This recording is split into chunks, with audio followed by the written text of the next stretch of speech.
Hey everybody. Well, it seems that Pete is hangry today.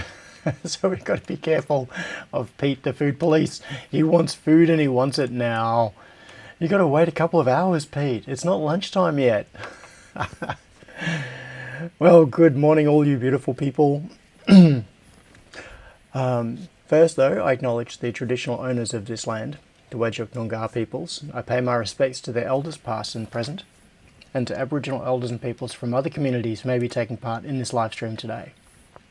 So thank you all for coming along. Who do we have? Lots of people. I just saw a move from Sion. Good morning, Peter, Keith, Michael, Gavin. Oh, Keith. Okay, I've got a video. Keith, could you please say in the chat if it is okay to show that video that you just shared with me a minute ago? Michael, Gerald's here, David, Russell, Chip is here, Paul, Cable Tie. Oh, thanks for calling in yesterday, Cable Tie. That was cool to see you. David is here, David Crisp. Is it time to free the magic smoke? No, I don't think we're going to be doing actual hardware today.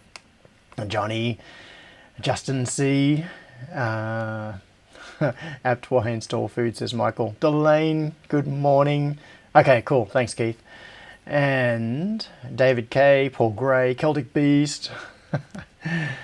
Okay, so hang on, I've got it. All right, I need to also pre-warn you when maybe 10 minutes before the stream, I was actually a little bit prepared and I grabbed my microphone and hooked it all up, turned everything on, and then I looked at it and thought, why is it showing red on the battery on the receiver? Turns out that I'd forgotten to turn it off last time, so the receiver was flat, and I plugged it into a USB cable, so it's had a few minutes of charge, and that's it. So it could die. It is showing, no, it's showing about a third battery, so it charges pretty fast. Problem is, if I leave the USB cable plugged in to charge it, it makes a horrible buzzing sound on the receiver, so I can't do that. Rolves, you were browsing internet today. Good, hang on. Just a second.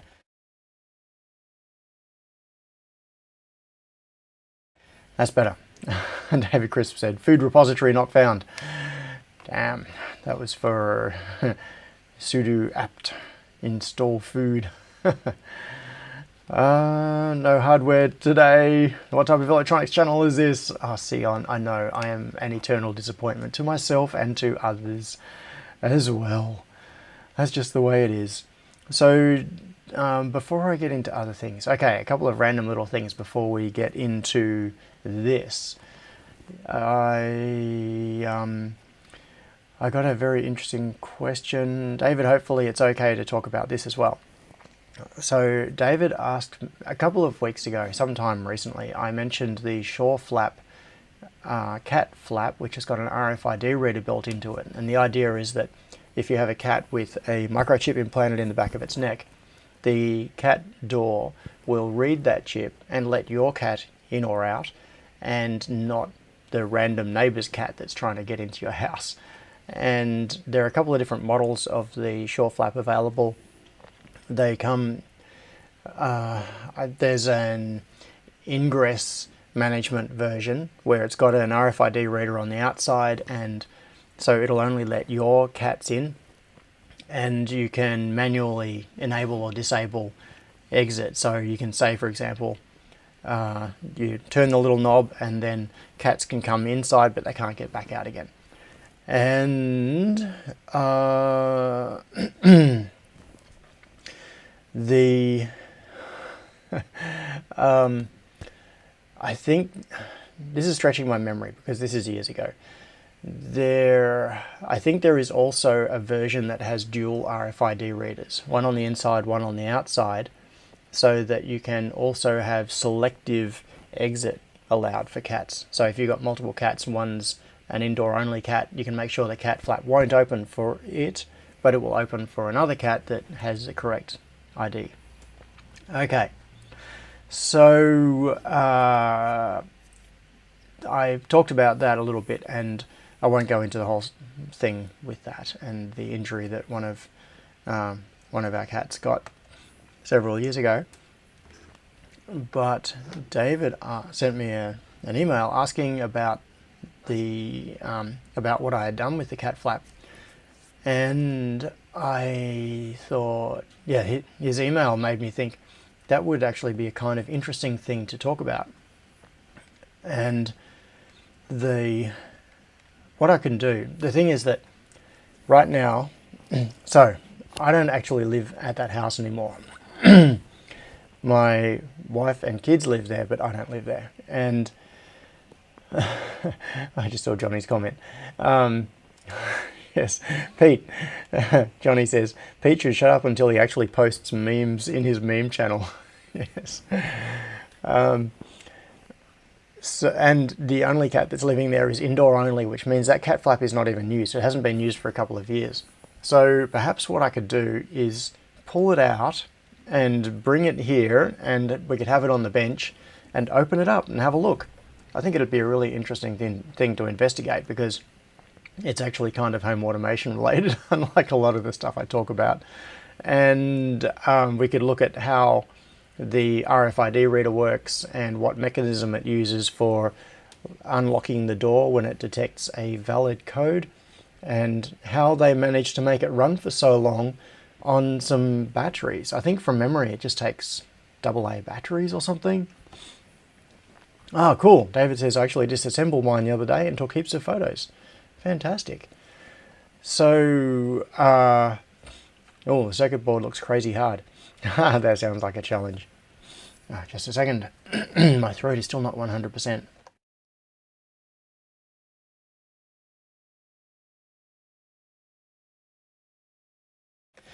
Yes. Okay. So, Justin C said 2AA. David says 4AA. Yeah, probably different models, different eras or versions or something. I have a vague recollection that mine had 2 AA's in it, but it probably depends on the model. So I think that'd be a really cool project, like a bench project here that we could investigate and stick the stick the oscilloscope on things and see what the RFID reader is doing. That would be very cool. So David, thank you for that idea. That is that's a really good thing to investigate. Now, what was the other thing? Ah, yes, or maybe it was 4 AA's. Yes, I can't remember. Oh, Imi says, hello, I am present of YouTube account now. Are you saying you have a YouTube channel? I'm not sure how to interpret that. Sorry, Imi. So now the other thing was, where do I have it here among these various windows? Okay, here it is. So Keith sent me a video that he recorded behind the scenes at the while I was finishing the live stream. It would have been a couple of weeks ago, 2 Sundays ago, something like that, which was when the last barbecue happened. Dodgy, good morning. Oh yes, Dodgy. I know I'm jumping all over the place right now because that's how these streams always start. But Dodgy, I have questions about your mower. I want to see more. And I also have some comments about your about the frustrations with your YouTube channel. Yes, I understand the frustrations. So I don't know. This is kind of a bit baffling for me. Hang on, I'm going to pull this up. So so Keith arrived a bit early last time for the barbecue, and was helping do some setup and get everything ready. And he recorded this video. So this is, for those of you who are curious, this is kind of behind the scenes. You can't quite see it, but well, you can see there's a gap in between those 2 monitors. My camera, the one that I am pointing to right now, it's hidden by this left monitor, but it's actually looking out through that gap between the monitors.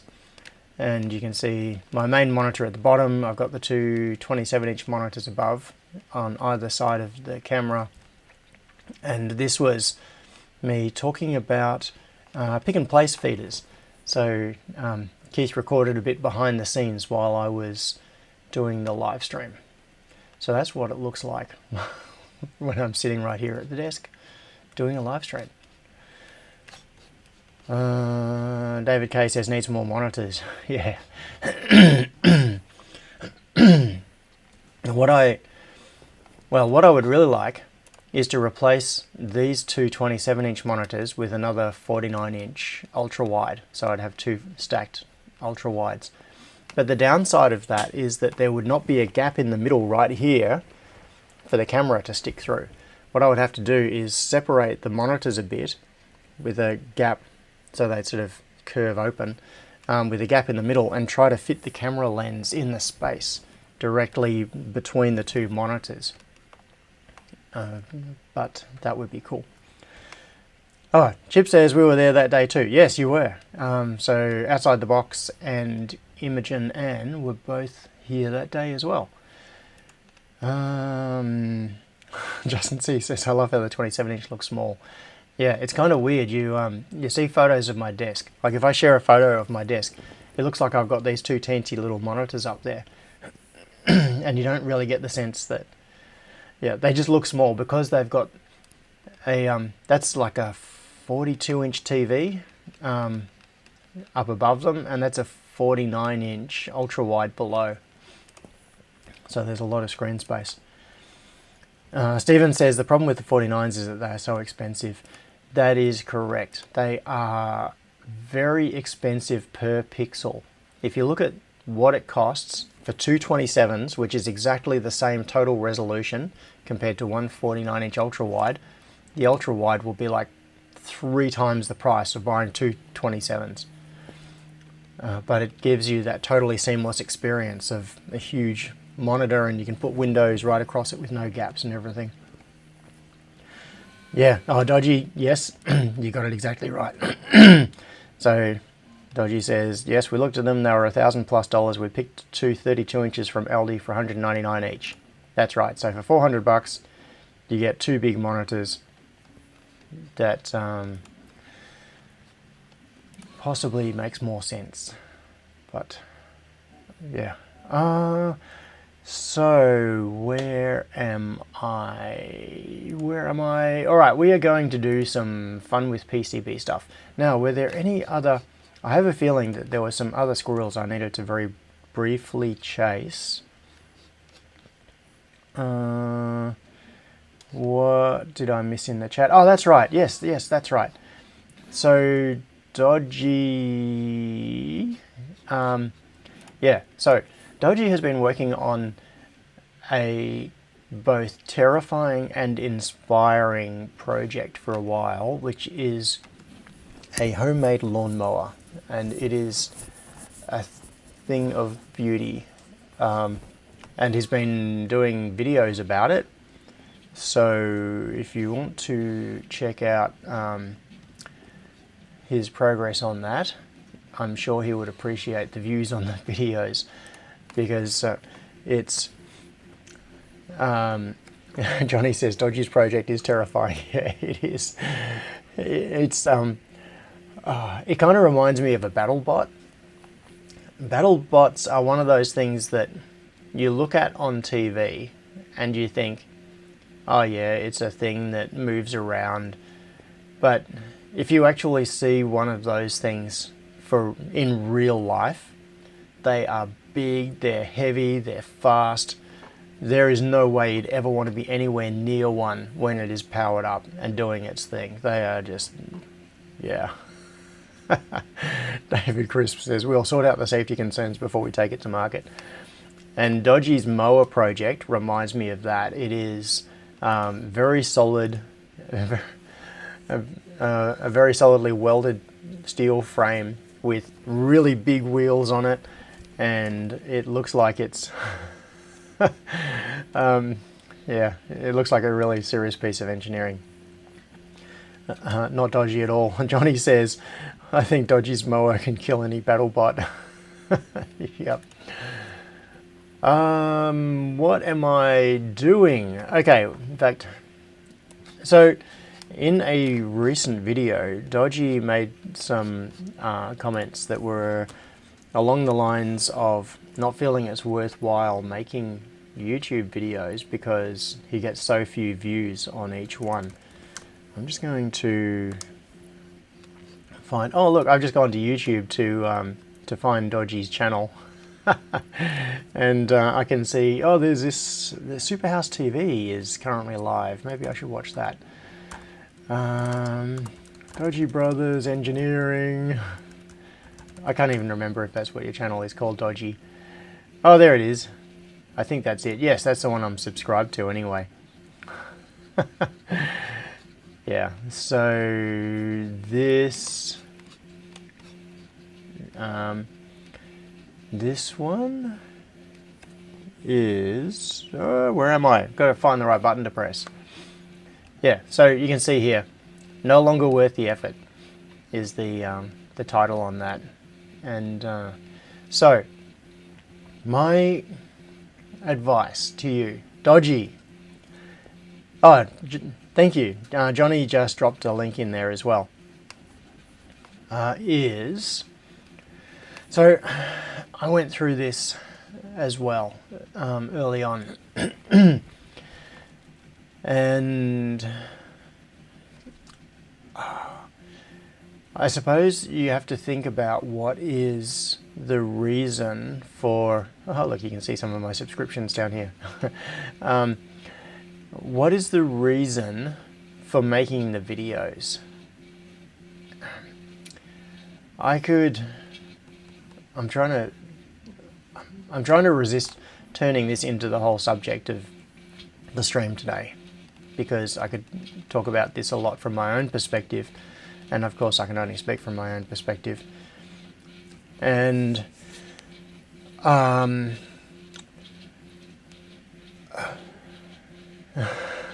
sorry, I'm just getting distracted by the chat again.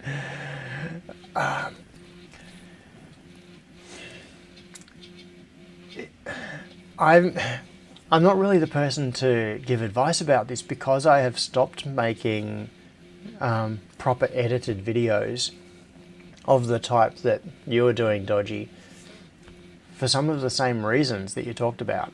So I'm not really in a position to give you advice to say, yes, go on, keep going, do it, even though that's what I want to say, because I know how hard it is. And the effort that you put into creating a video and then feeling like there was no point, or why am I doing this? And the way it worked in my own head for so long is I would try not to hope for anything. So I would make a video, and even if previous videos had done certain number of views, and there was a reasonable chance that my next video would do, you know, a similar number of views, there was a chance that it wouldn't. And sometimes you have a couple of videos that would come out and they would do fairly well, and then you put out another video and almost nobody watches it, and you think, why am I even bothering? Like, what's the point?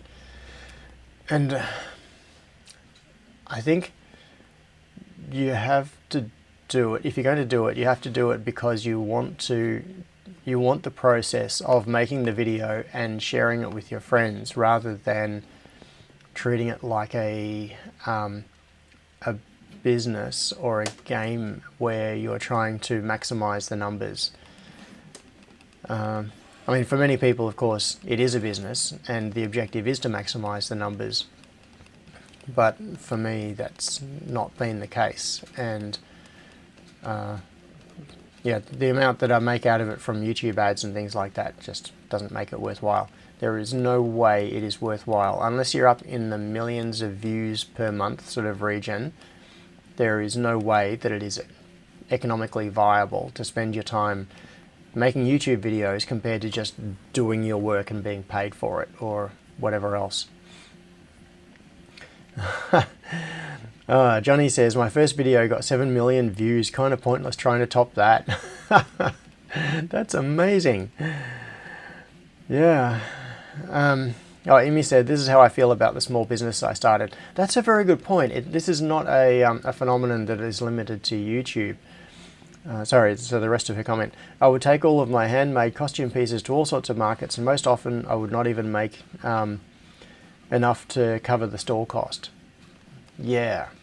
And so then it becomes a question of, are you doing that or running that small business?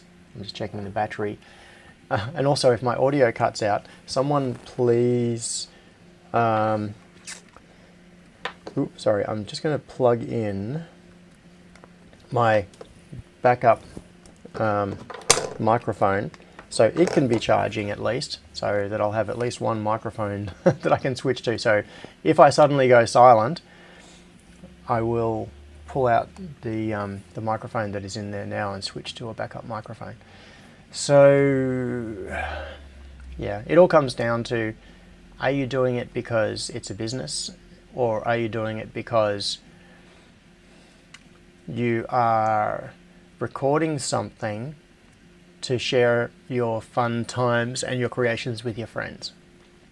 And I think that is really the mindset that I approached it with. It was a case of, I'm doing this anyway, and I would and I want to show other people and give them ideas, and maybe they can give me feedback, and that's how I end up talking to all of you. I get all this good feedback, which is great. So what am I doing? This. All right, let us... No, I didn't want to do a survey for Fusion 360. Okay. Right. Yeah. Oh, Johnny said, this is coming back to Johnny's comment about his first video got 7 million views, kind of pointless trying to top that. I'm curious to know what that video was. If you feel like posting a link to it, Johnny, I want to check it out. Yeah, that's how a lot of things happen. A lot of big channels end up having some event that kickstarts them or that takes them to a new level. And that is true at all the sort of different scales.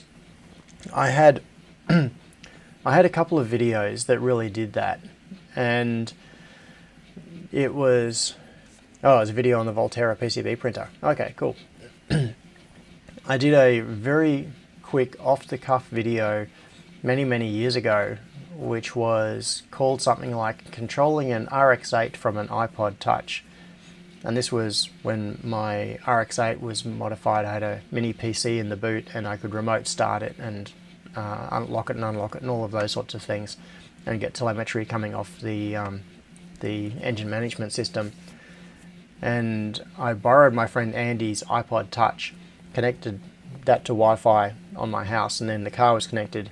And I took a video where I was just pointing the camera at the iPod and clicked a button and the car started and unlocked and all of that sort of thing. And it ended up being picked up on something, I don't know, I think it made it to like front page of Reddit or something. And then once that sort of thing happens, you just get a ridiculous number of views, you get a big bump in subscribers. So it can be single events like that which are unexpected and you can't plan for, or you can't force it to happen, that then takes you to a point where things ramp up. So Dodgy, it is quite possible that sometime you will do a video, you'll do a series of videos, you'll be doing videos, do a video, each one gets a few hundred views, and then you'll do a video that might, who knows what it is. It could be the first time you have your mower autonomously driving around, and someone picks it up and sticks it on Reddit or whatever, and all of a sudden you've got a 1 million view video. It happens. It's just, you can't plan for it, you can't force it to happen. It's just the way the weird randomness of the universe works. Okay.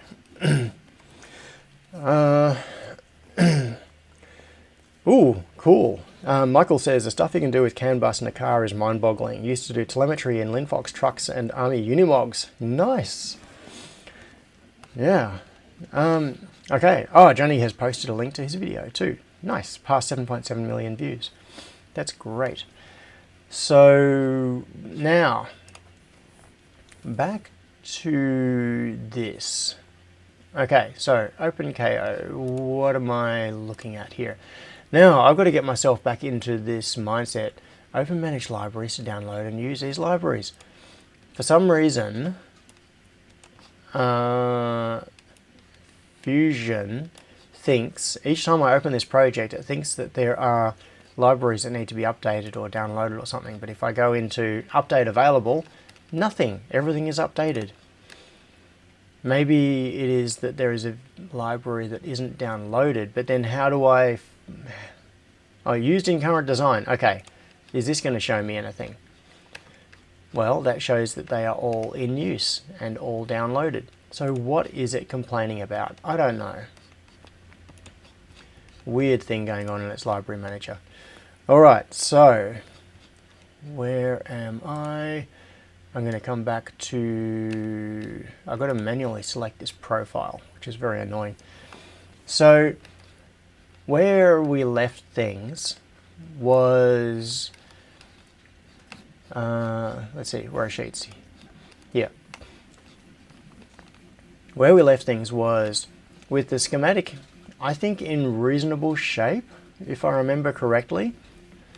So the first sheet has the power supply portion of it. So we've got power coming in. We were talking about 12 volts coming in from, in this case, what sort of connector is that? I can't even remember. Screw terminal, that's right. I decided on a screw terminal because this is going to be a sort of semi-permanent installation type thing rather than an XT60 connector. And so we've got power coming in, we've got the diffused but otherwise uncontrolled 12 volts coming in here, and that gets passed through to other things on the CAN bus, as we'll see in a moment. It also comes through to the 5 volt regulator, which is the LMR 38010, which is my current favorite voltage regulator. It's a pity that it can't do a little bit more current. If this could do maybe 2 amps, this would be amazing. But the the part number, the 38010, what that signifies is that it can accept an input voltage range from 3 volts to 80 volts and at 1.0 amps max output. Hang on, I just got a cough again.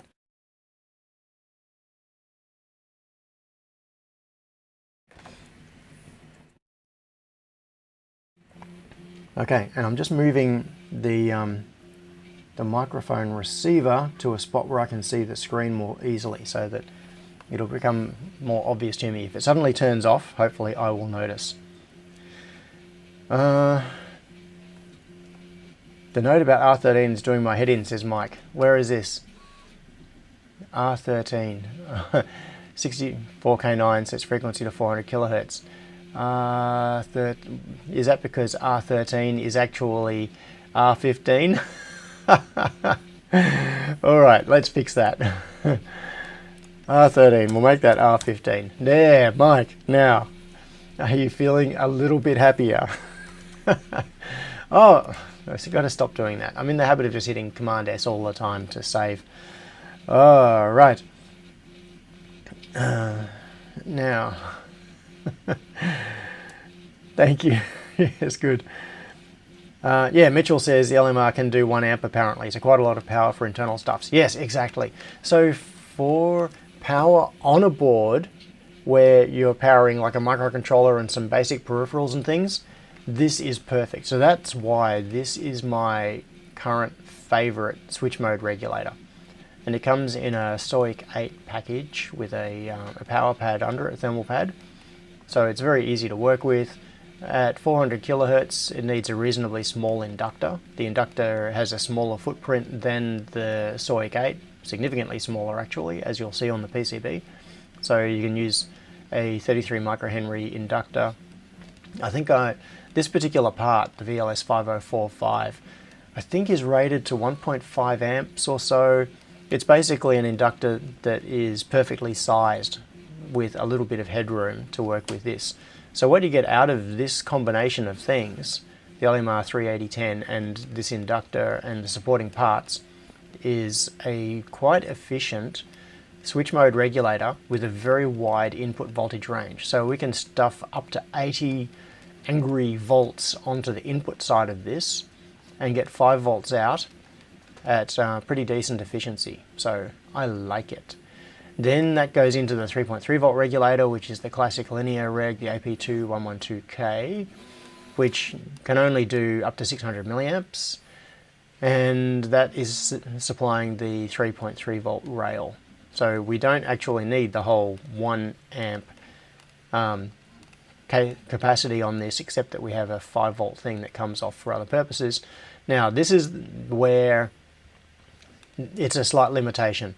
So if we didn't have a USB hub on this board, this regulator would be perfect. And just over the last little while, I have switched to using this regulator on a whole lot of designs. I think I've got it on about 6 different boards that I've done in the last month or so.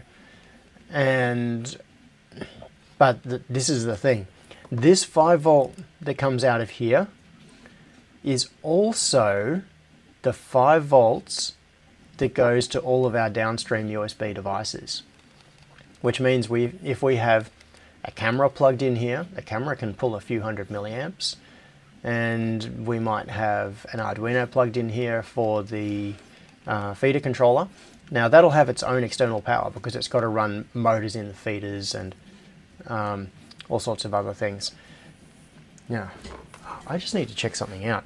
I was just hearing weird sounds coming from my 3D printer. So I've got to walk over here and have a look. I don't know, it all looks good. You know that sound when a 3D printer has got a little glob of something that's stuck on and the head is knocking against it and it makes sort of like a crunching noise as it goes past it? That is the sound I thought I heard, and I thought the print might have been stuffing up, but no, it all looks fine. I was probably mishearing. All right. So, oh, Mitchell says the LM38020 can do 2 amp. Ooh, but check the LM5149Q1, it can do 5 amps with same input specs at 89% efficiency. And that is that's a really interesting find. So maybe what I should do is get some LMR 38020s, which I guess are probably on the same footprint, and then we would have plenty of headroom. So, oh, Imi said, random question, how often do you have your 3D printer running? Recently, a lot, because I've been doing feeders for the pick and place machines and brackets and modifications and things to get the Kayos working. So yeah, it's been running a lot. It goes through periods where it may not run at all for weeks and weeks, like maybe even up to a month. It just won't do a single thing. And then there will be periods where for a couple of weeks I'll just be constantly running it. It'll finish something, I'll pull the piece off, start the next job. And that's kind of how it is now. So oh, that was a funny comment. He said, Peter Lawler, nice Turing test. Yeah. Yeah. Am I real or am I an AI? And yes, asking for proof of life. Actually, a squirrel for a check out Webbench. Okay, so Mitchell says, actually a squirrel for you another time. Check out webbench.ti.com. You put in what you want and it gives you the chip and the circuit, efficiency specs, and a whole lot. Really awesome tech TI has. Yeah, cool. Okay. So, groovy. Now, without me looking it up, since you have just been looking, my assumption is that the LMR 38020 has the same footprint as the LMR 38010. And if that's the case, I could just do this and order some, and hopefully everything is good. Is that the case? Oh, and of course I'd need to check the specs on the inductor. So let's check that inductor. I wonder if there is another one that is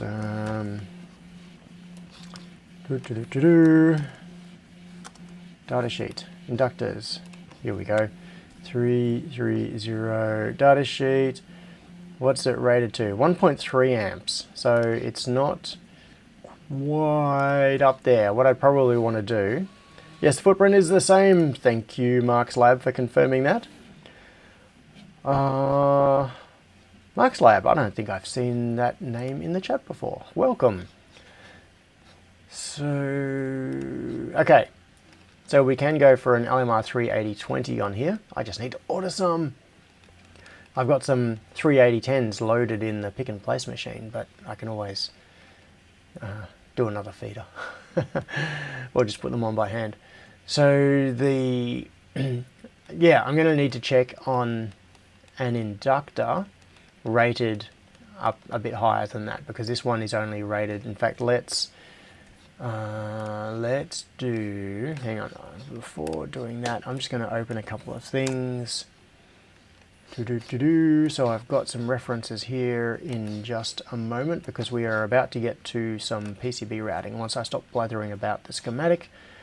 But this has been useful because I had never even looked at other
Okay, do I have audio?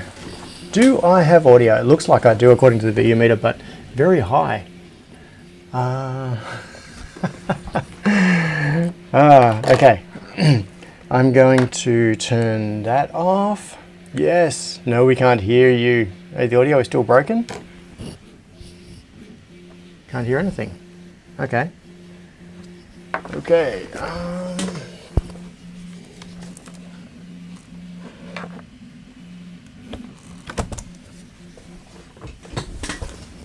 1, 2.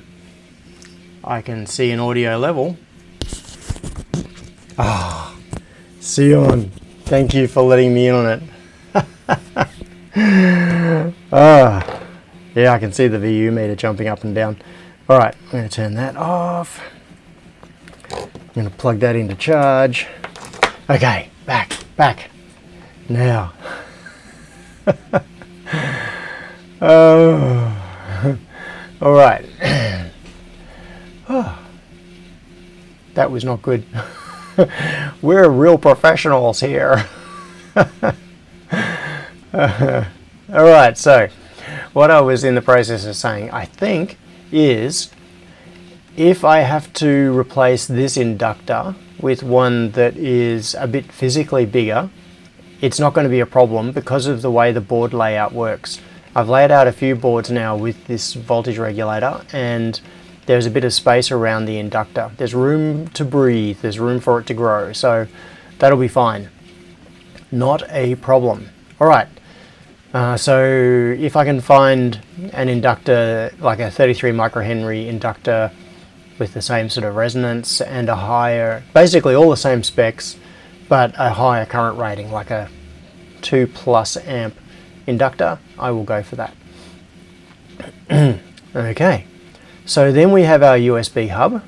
We have the upstream port here, which is going to go to the computer running OpenPnP.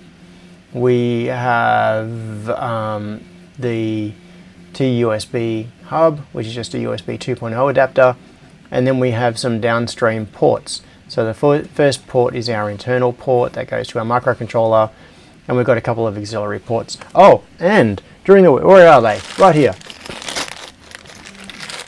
A bag arrived during the week because I ordered some of those USB sockets. These are PCB mount USB. I always say the wrong thing every single time. I believe these are USB-A. They're the little flat ones, which you can plug a classic USB socket in, USB plug into.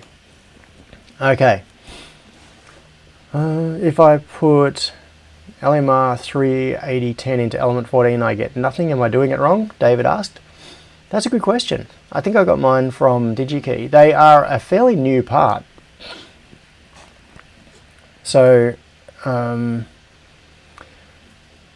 yes. Yeah, Mitchell says Google it. Yeah, I think it's new enough that it is not in all the suppliers yet. I mean, when I say new, I don't mean it came out last week. I think it might be a year old, maybe? Something like that. You know, it's reasoned enough that the copyright on the datasheet is, 2023 or 2022 or something. Cheryl says, Fonzie USB. USB-A? Okay, so we've got our downstream port. So those sockets that I was just showing you that just arrived, that is this one right here. This one, USB. Okay, so that is the USB-A socket, and there is another one there. Now, onto the other sheet, which, oh, well, I can do some routing, even though I haven't actually done all these pin assignments. That's right, I remember now. Where we left it was, go away sheets. How do I hide those sheets? I don't know. Where's the little close thing on it? There? I think that was it, yes. Where we left it was, I needed to do some assignments, and I actually did do a little bit of homework. Last Sunday after the stream, because I was kind of in the zone, what I did was go away and look up some of the I/O pins that I wanted to use. I want to do all of this on the stream, so I don't want to do a bunch of work and then come back and say, okay, this is what I've done. I want to actually do this project on stream. So I did not connect any nets. I did not make any other changes. All I did was look up some I/O pins and figure out what should go to what. Now we can ignore that, I think. Yes, we can. So it should be possible to just hook up some nets, and that should be pretty straightforward. But what I'm going to do, because I do not want to go through and yet another stream without doing any routing, is let's have a look, come on, change, at what's going on in here. Now, those connections, so connecting, for example, Kayo TX and Kayo RX, etc., to nets in here, there are no other parts involved. This is purely I/O pin assignment. Now, was there a pull up? I'm pretty sure I made some notes. What did I do with my notes? I don't remember. Yeah, just keep the Kayo serial. Yes. Right, Peter's going to keep that quote in his back pocket for the future. All I did was cheat. John Oxer, 2023. Strapping resistor sheet, says Wagon Loads. Yeah, and Stephen says, with the S3 you can do all your programming via the USB, so you don't need the programmer serial, just the Kayo serial. Yeah, so what we've got here is D plus and D minus, which are the USB connections, and that is what we can use to do the programming. And that, so D plus and DP1 and DM1 are the first port on the USB hub. So when this thing is plugged into a computer, it'll appear as a USB hub with the ESP32S3 connected to it on the first port via these pins here. So you'll be able to plug it in and program it directly through USB. Chip says, did I put the other mic on charge? Yes, I did. It is charging, and in fact it is up to like a quarter battery charge already. Yes. So what is the battery on this one? This one's on like quarter. We'll get through it, I hope. I need to have a wired mic connected. I have a couple of wired mics here, including one that was donated a couple of years ago, and I really should have it hooked up, ready to go on the second input channel, because anyway, I don't want to chase that squirrel right now. That is an infrastructure thing for me to fix later. Oh, Dodgy says, huge thank you to the 5 new subscribers, assuming they just came from John's shout out. Cool. Oh, Wagon Load says, I have a USB mic, never needs a battery. Yeah.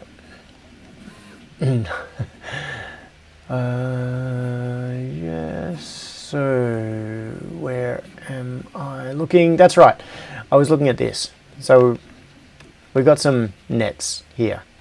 IO43, TXD0, RXD0, I can't even remember where they were going. But just to satisfy myself, I want to do a little bit of routing. So, because I want to play around with using Fusion 360, part of the point of this exercise is because of all of the kerfuffle with my Eagle license, which is now rectified, I now have full pro features and everything again. That's what prompted me to do this little experiment. So migrating this project from Eagle to Fusion 360, and I also wanted to do an experiment with doing a project in KiCad 7, but that is not this one. This project, I am going to use this as my experiment in Fusion. So what I've got is, let's derp, that way, yeah. So what we've got here is the LMR 38010 or 20 now that it's just been upgraded. It's got a 100% performance improvement. Then the inductor, stick them next to each other. So the way I normally do this is that way, that, yeah, it's kind of a little bit, yeah, there, yeah, there's, you'll see what I'll do is I'll just arrange this in the way that I typically do, or that I have done with other projects in the past. That will stick there, that'll rotate like that, bring them up a bit closer, and then we want some other, what have we got? PTC, what are they, why do we have, I can't remember. Did I put PTCs in each of the downstream lines? Why are there two PTCs there? From 5 volts. Oh yes, I think I did. So, come on, show. Show. Why is my errors not found? Show. Why can't I do that? That's annoying. That's a feature that should have been working. Okay, so PTC. Then let's grab somewhere around. Where did all of the big caps go? Let's just do some rippy uppies here. Get rid of this because all of this original layout, this was copied from something, whatever this project came from in the first place. Let's just get rid of that. And then, come on, I really want to show because I want to be able to show the highlight. That's the, yeah, no, I want to click on the air wire and show the net. Why can't I do that, Fusion? That is really annoying. Can I do that in KiCad? If you want to show a net that hasn't been routed in KiCad, can you click on an air wire, come on, and have it highlight that net? Because Eagle does that, and if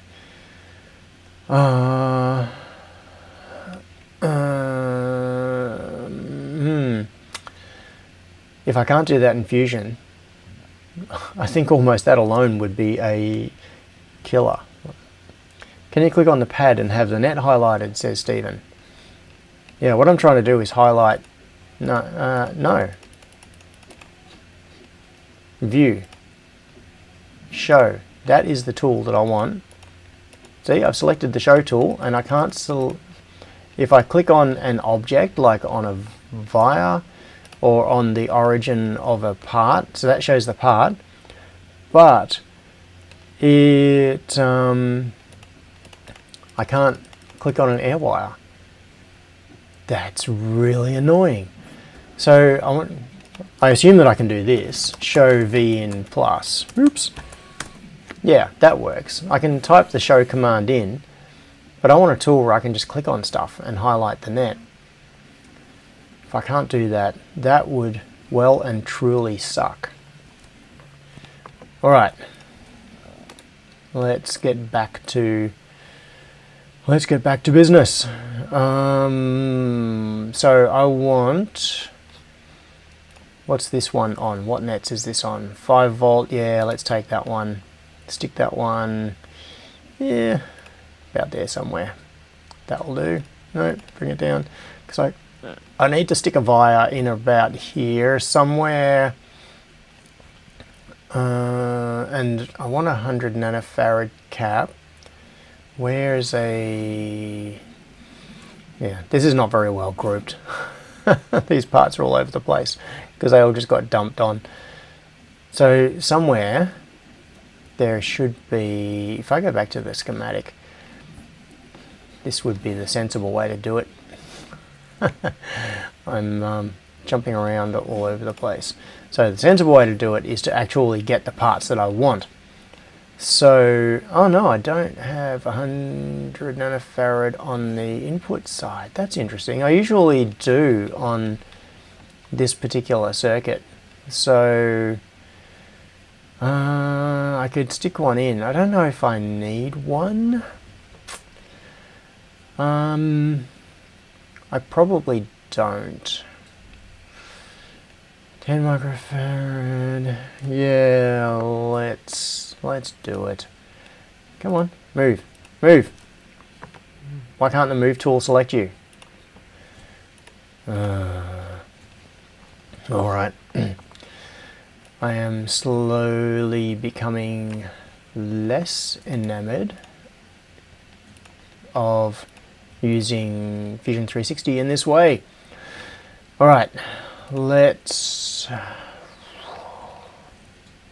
just for simplicity, is there a 100 nanofarad cap around here somewhere? Find one, 0.1 microfarad. Why? Yeah, this is obviously copied from an old schematic because I don't do that anymore. In fact, what library is that from? Superhouse Discrete Semi. Okay, that's weird. 0.1 microfarad should be 100 nanofarad.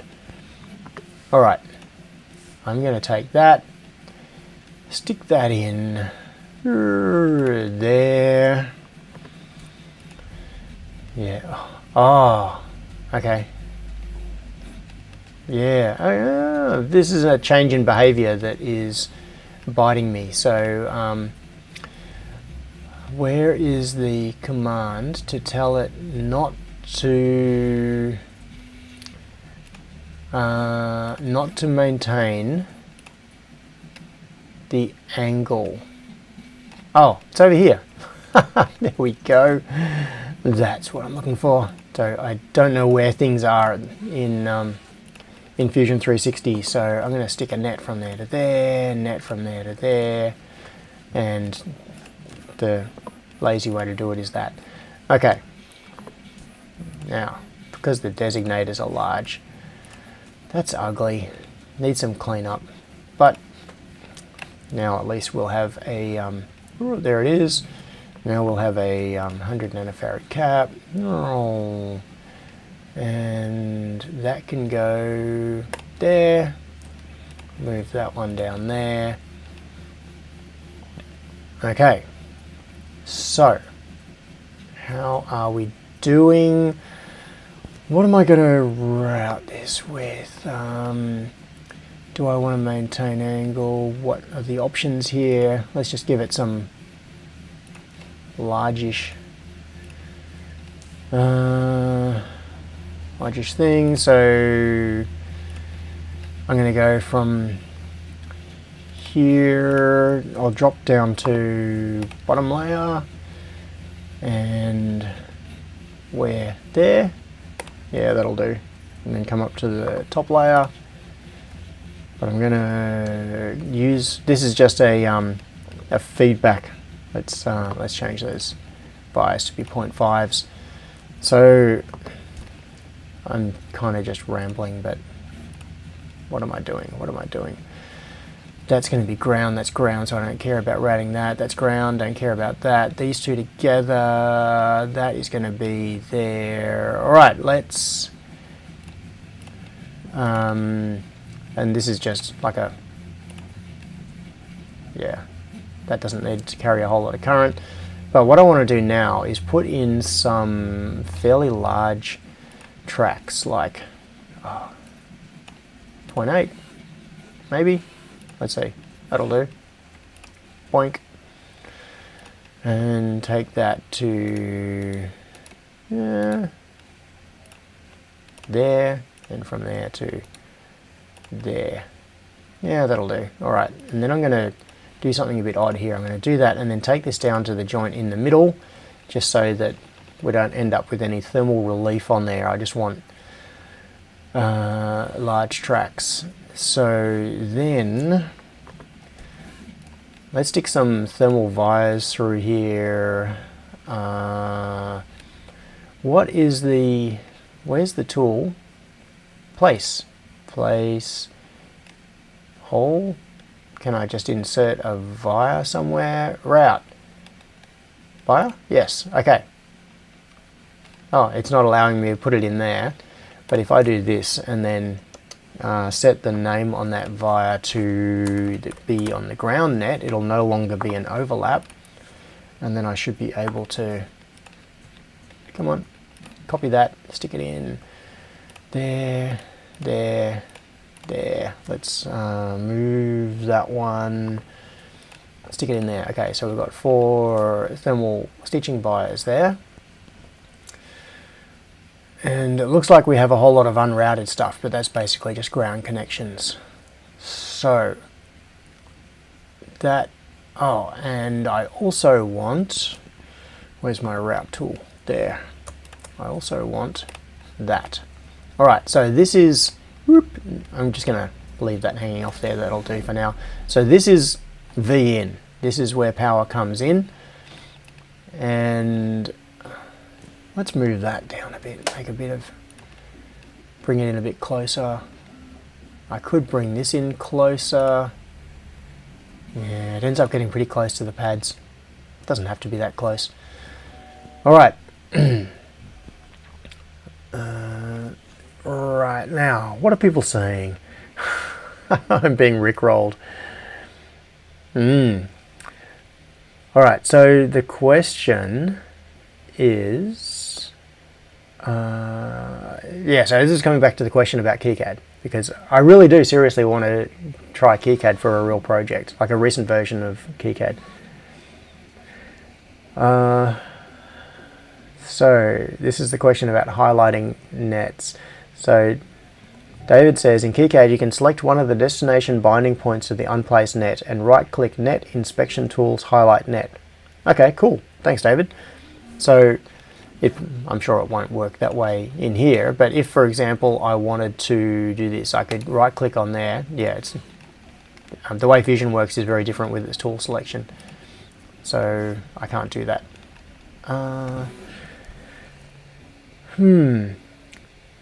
David K says, in KiCad, I view the air wires as kind of background info and more rely on building actual wires plus checking the DRC frequently. Oh, okay. Yeah, the way I approach this normally is I will shuffle parts around to minimize the length of the air wires. So if I just run a, no, I did not want to rotate. I want info. Yeah, okay, so that was a rat's nest. And then I'll do a rip up.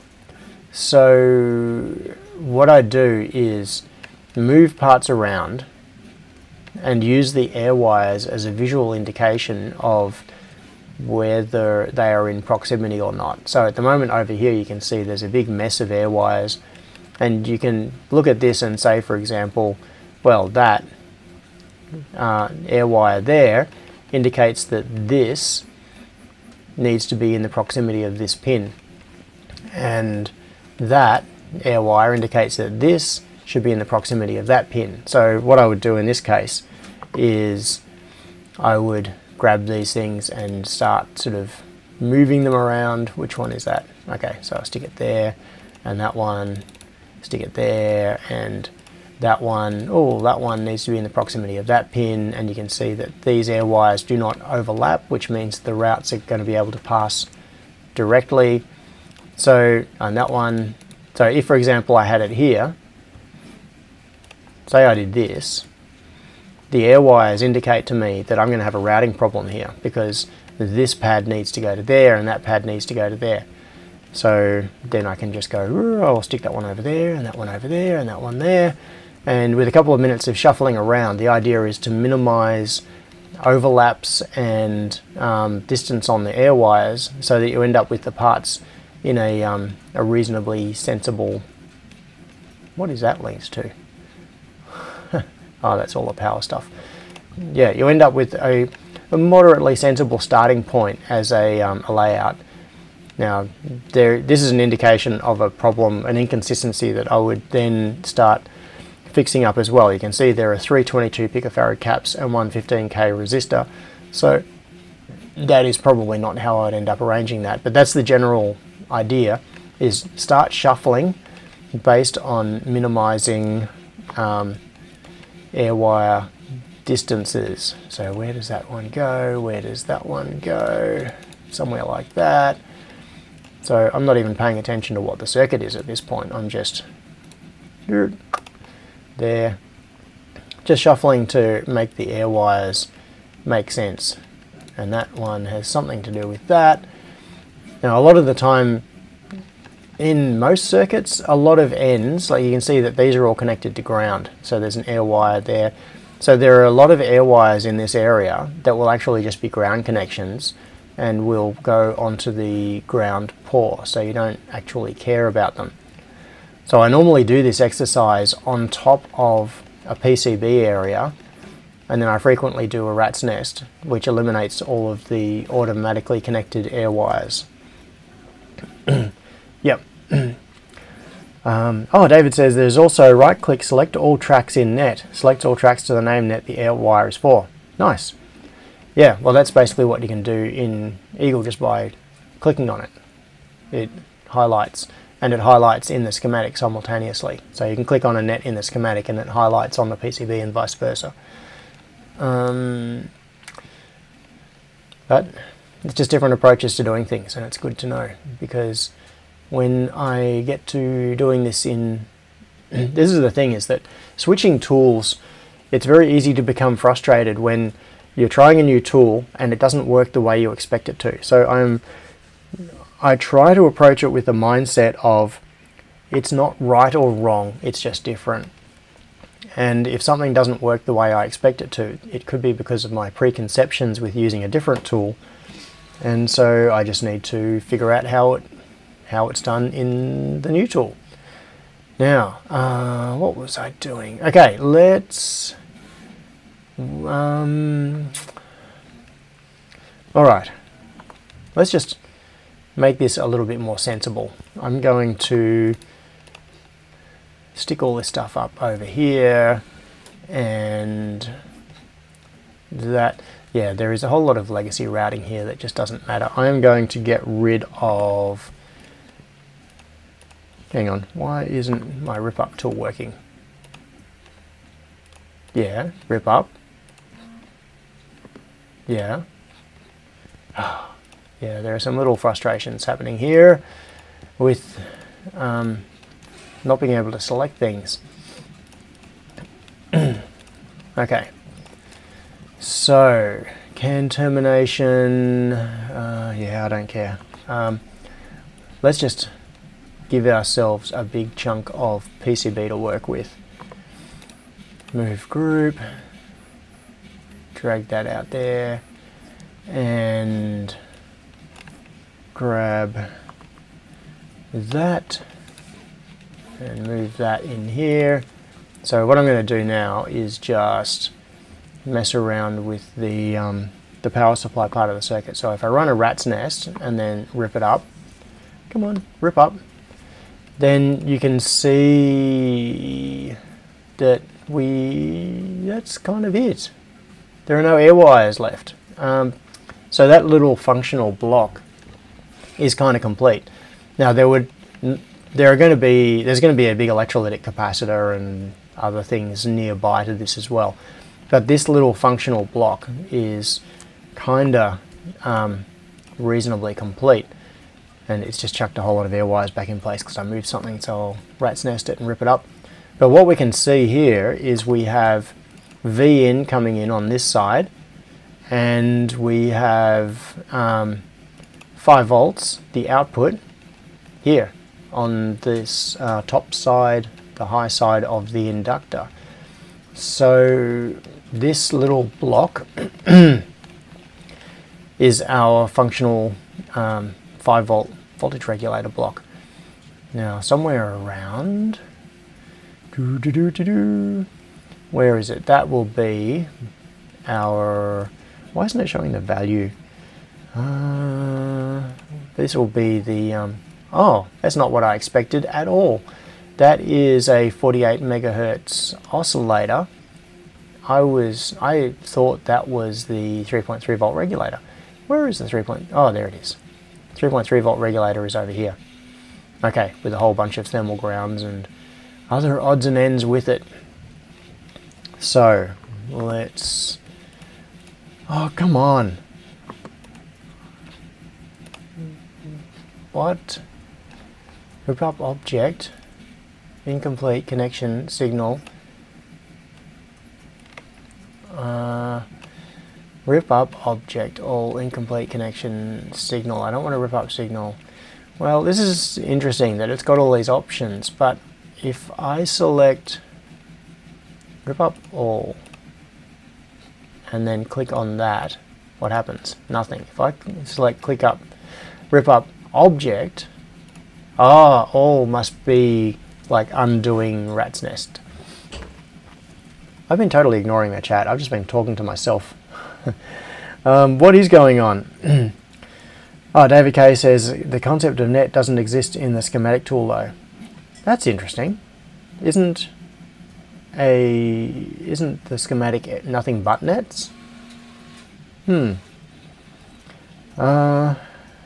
Load said, are you going to put the ESP on the edge so if someone wants to use Wi-Fi, the ground plane won't make a microwave oven? Yes. Peter, yes, we're in the mutually ignoring society. Yes.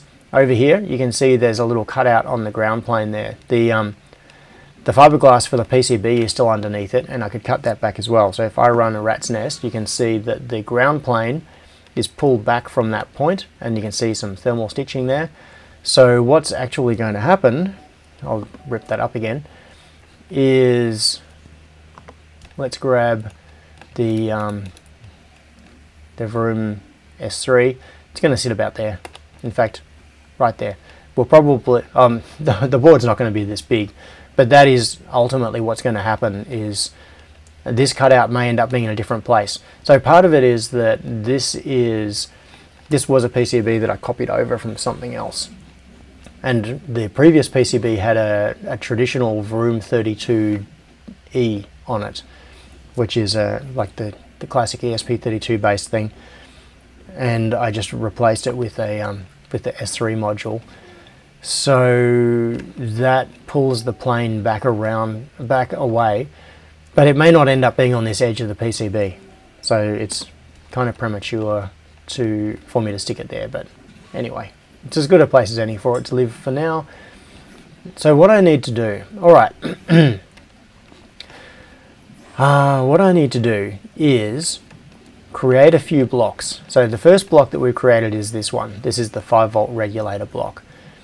And then work out where those blocks are going to sit relative to each other. But that is going to be partly dictated by the connectors. So this is kind of going to be an outside-in design process, not an inside-out design process. There are these USB connectors. These are the USB-A connectors. There's a CAN bus connector there. What is this one? I don't even remember. Oh yeah, kind of important. This is the connection to the Kayo pick and place machine. We've got the upstream USB connection here. And what else do we have? Power. There must be a power connector somewhere. And that is going to be power. There it is. There's the power connector. All right. So what I want to do, this is my general plan. This little group here, which is the 5-volt regulator, so that is now kind of routed as a submodule. I'm going to shove that aside. So I'm going to route several little submodules and then shove them aside out of the way, and then we'll work out where the connectors need to go. So let's just grab these random labels and things that don't actually come on, where's the thing for that? Ooh, made in Australia. CAN bus, yeah, that'll do. Okay, so the CAN bus connection, what I can do is route that directly behind the connector. Piezo, that can just be shoved off for for now. So I think the most complex submodule to route is going to be the USB hub. So let's have a go at doing that. So I'm not even sure if all of these parts are associated with it, because things have kind of got moved around. But let's find out. Oh, and there are a couple of these, they're polyfuses. Hang on, come on. All right, I'm going to go back to the schematic because I just want to check on what's going on with these polyfuses. Oh yeah, okay, so this is F1 and F2 on these two USB outputs. So these are the downstream external USB outputs, and we've got polyfuses on them, which was suggested by someone last week, very sensibly. Now, where is upstream? So upstream 5 volts at the moment. That's right, I never actually got around to sorting this out, did I? So upstream 5 volts.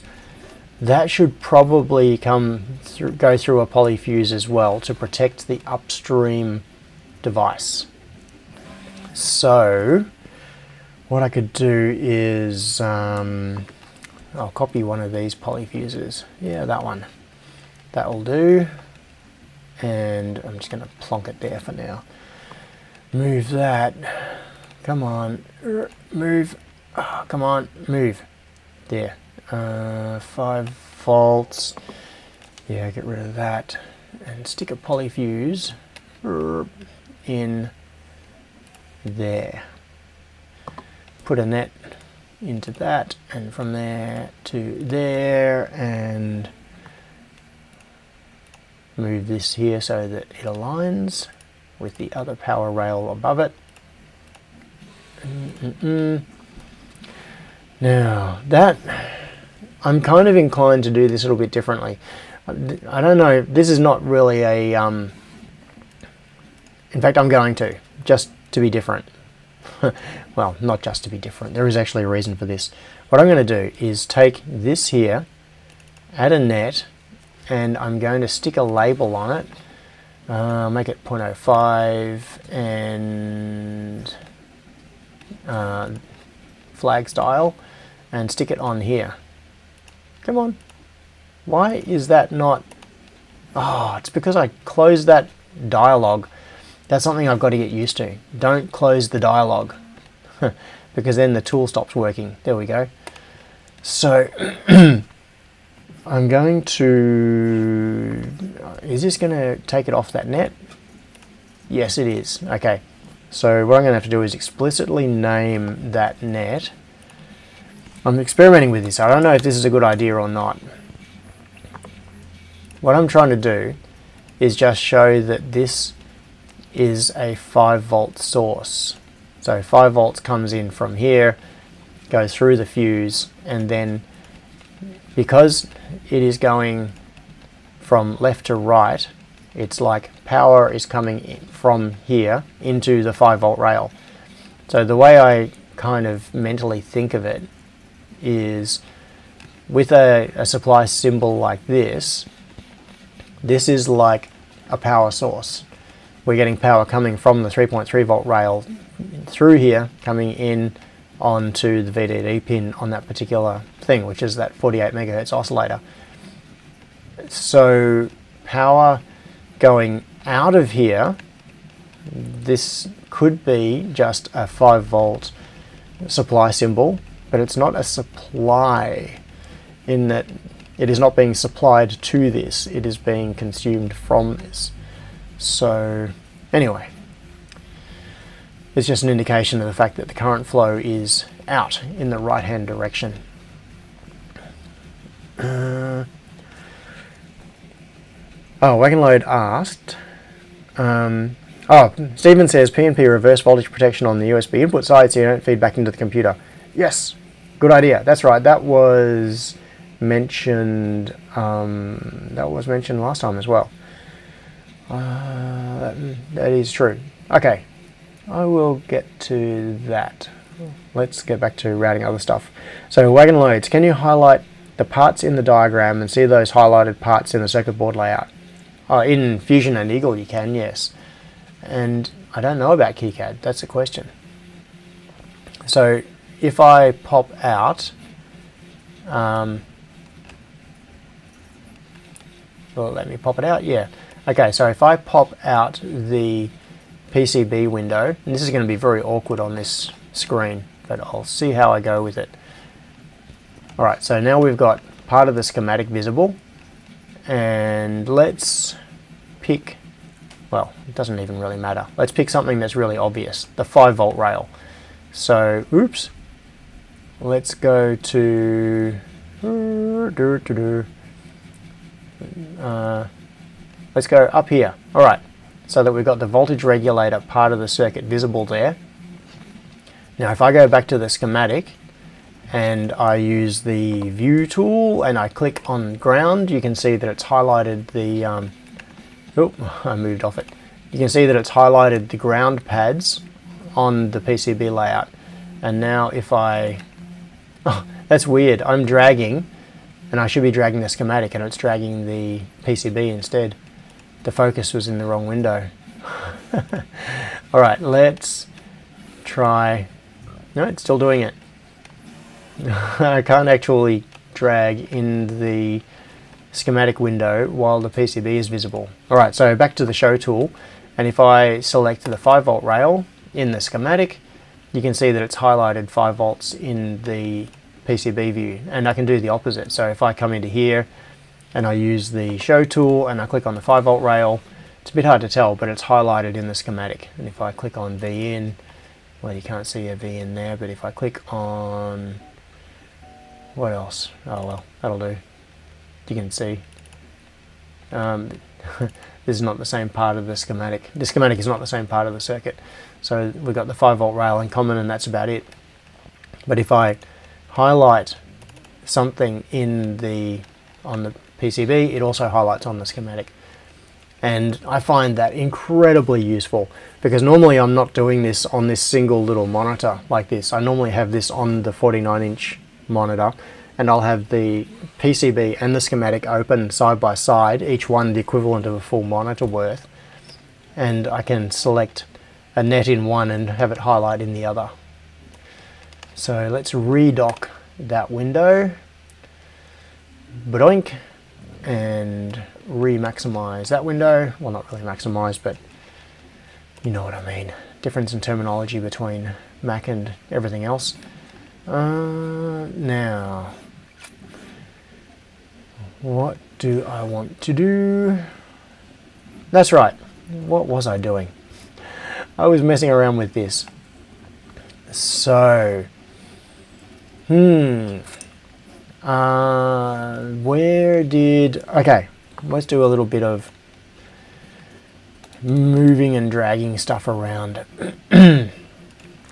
So this is the 48 megahertz oscillator. So it's got the clock signal that comes out here going into the clock input on the hub chip. We've got the 3.3 volt rail common to both of them right there, ground and whatever that is. What is that? It's got to connect to this. Looks like it needs a okay, yeah, that's a resistor which is associated with the oscillator. So whatever that net is, I can't highlight it. Annoying. Okay, so if we go back to the schematic, and why can't I drag? Oh, there we go. Okay, now I can drag again. Yeah, so that is, it's the output enable. Okay. So we've got to pull pin 3 on the oscillator high, and that 1K resistor is just an output enable on that. No problem. So that is the output enable on the 48 megahertz oscillator. All right.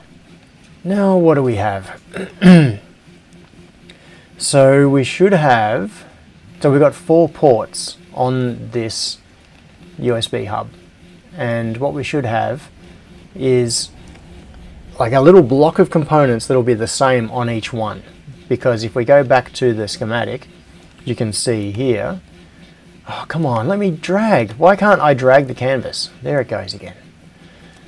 Niggly little annoyances. Okay, so we've got this thing, we've got a couple of 22 picofarad capacitors, so we've got a capacitor and a resistor on the plus and the minus USB lines, and then we've got resistors in series with them going to the USB hub. and that pattern is repeated. You can't quite see it because my stupid face is in the way. Stupid face. But there you go. There's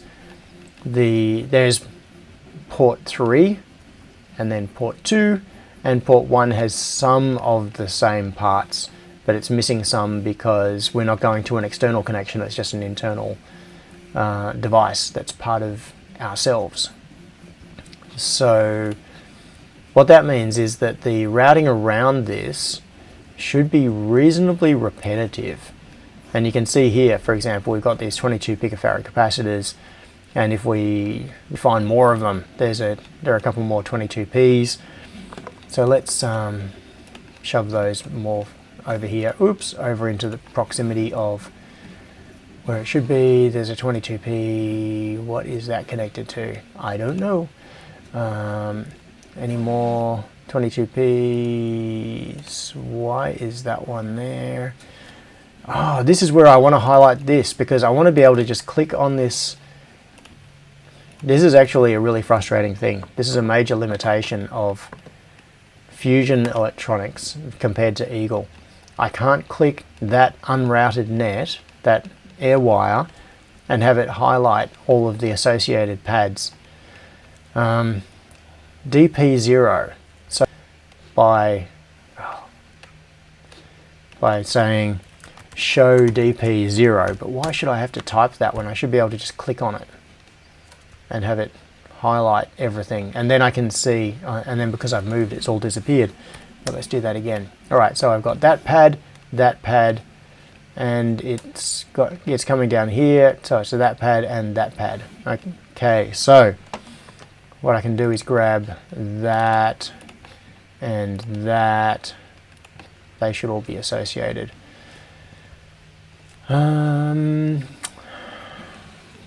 Yeah, this is going to frustrate me about the way this works. So,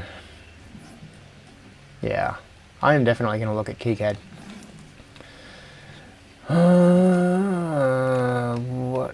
Where does that go?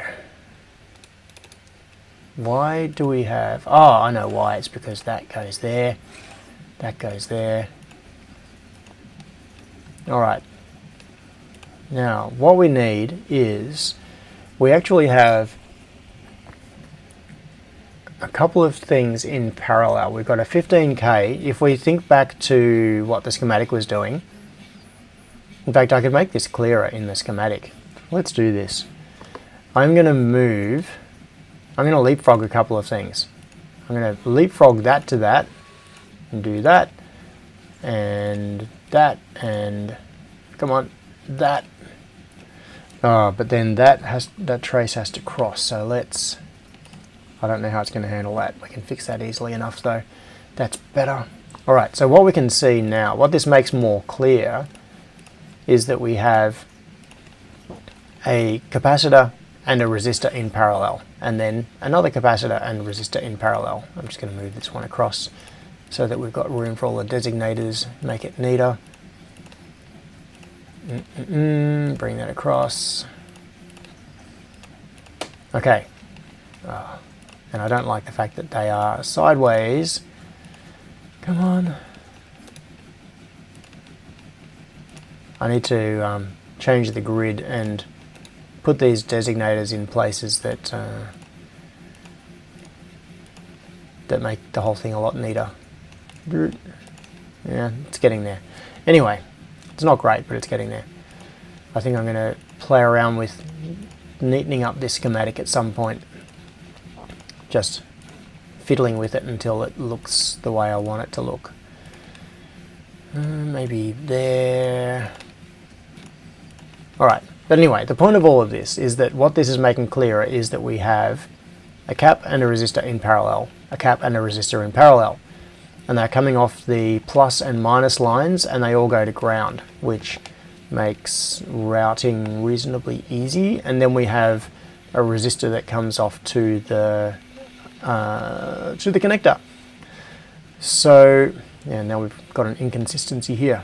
Oh, I don't like inconsistency. I really do not like it. got to have, oh, come on. Select that. Select that. Select that. And another net in here. Yeah, and right now everybody is thinking, this is why it is so rare for me to do live stuff. Because you can see how jumbled and random my process is. It's, why doesn't that move? I click it and it doesn't move, and then I click it again and then, yeah. It's pretty good, but there are some rough edges on Fusion electronics compared to the way Eagle worked. Like the way the selection tools and things work. Alright. And now this one is inconsistent. Alright, I'm going to move this. I'm going to make you wait while I do this. Oh, come on. Because it...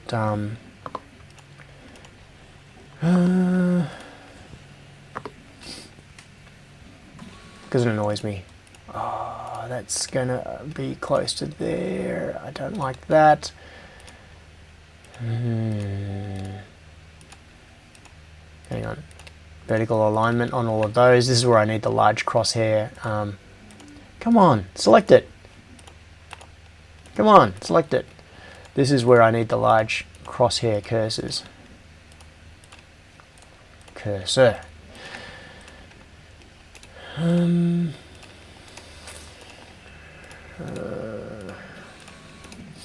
Okay. Now we have some consistency. A little bit more at least. And then back to here. Now we have a 15 picofarad, oh sorry, a 22 picofarad and a 15k. Hang on, I'm going to rat's nest that because most of these are connected to ground. Alright, oh come on! Move the canvas, you stupid thing. Oh, you can tell I'm becoming increasingly frustrated with this.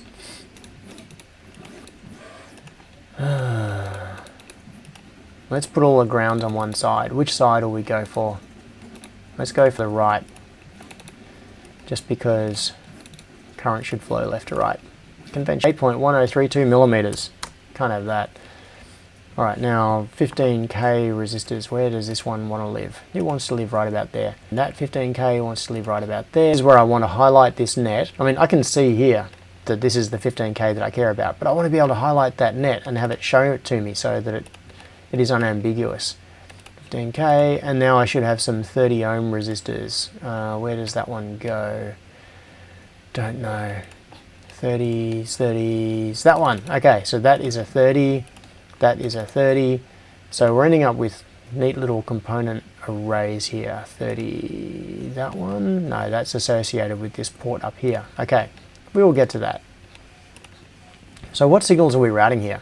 So we've got D-1, D+1, D-2, D+2. Okay, so we've got two of the USB ports coming off this side of the chip, and we're going to end up with a nice little array of parts related to those two ports. What goes down there? Oh yeah, okay, so that's just the connectors. So that connector is associated with this. Oh, and that's very nice. Look at that. We've got a straight shot through on the routing from that signal through to these pins. Very nice. Now this port is going to be associated with up there. I'm just going to stick it in that direction for now. So okay, so this raises something that I am very tempted to do. Alright, what is going on here with these ports is I designated the first port, so port 1, as being our internal port going to the MCU, and then ports 2 and 3 are the auxiliary things. Now last week when I did this just ground my mind. My OCD can't handle USB port 2, so DP2, DM2, being auxiliary 1. That is just horrible. And port 3 being auxiliary 2. I don't like that at all. So what I'm very tempted to do is switch around the assignment of the ports here so that this is auxiliary port 1, this is auxiliary port 2, and port 3 is the one that goes to our internal device.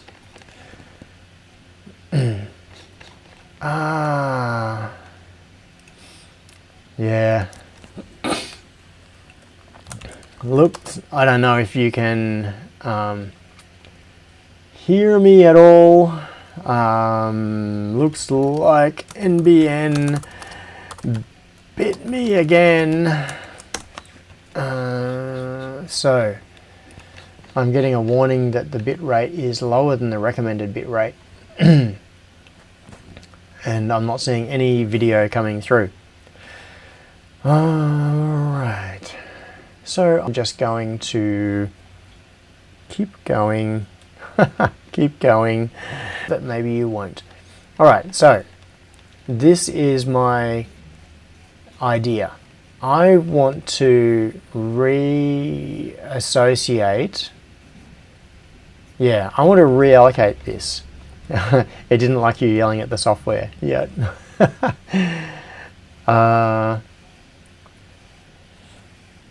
So what I'm thinking of doing is changing it. So there are a couple of reasons for this. Firstly, the port assignment just makes more sense. So port 1 is auxiliary 1 and port 2 is auxiliary 2. And then port 3 is our internal device. But the other is that from a routing point of view, we can see that ports 1 and 2 come off the same side of the chip here, and it means that we could have the two USB connectors side by side. Basically what would happen is that this USB connector, I've got to reselect this, this USB connector up here would end up there, and we'd have these two USB sockets side by side, and they would both have, oops, straight shot routes through for those traces, and I think that would be much nicer. So I am thinking of reassigning this. Now I'm just going to hit save because I haven't saved for ages and I am paranoid. Now we hear you type. Yeah. Okay.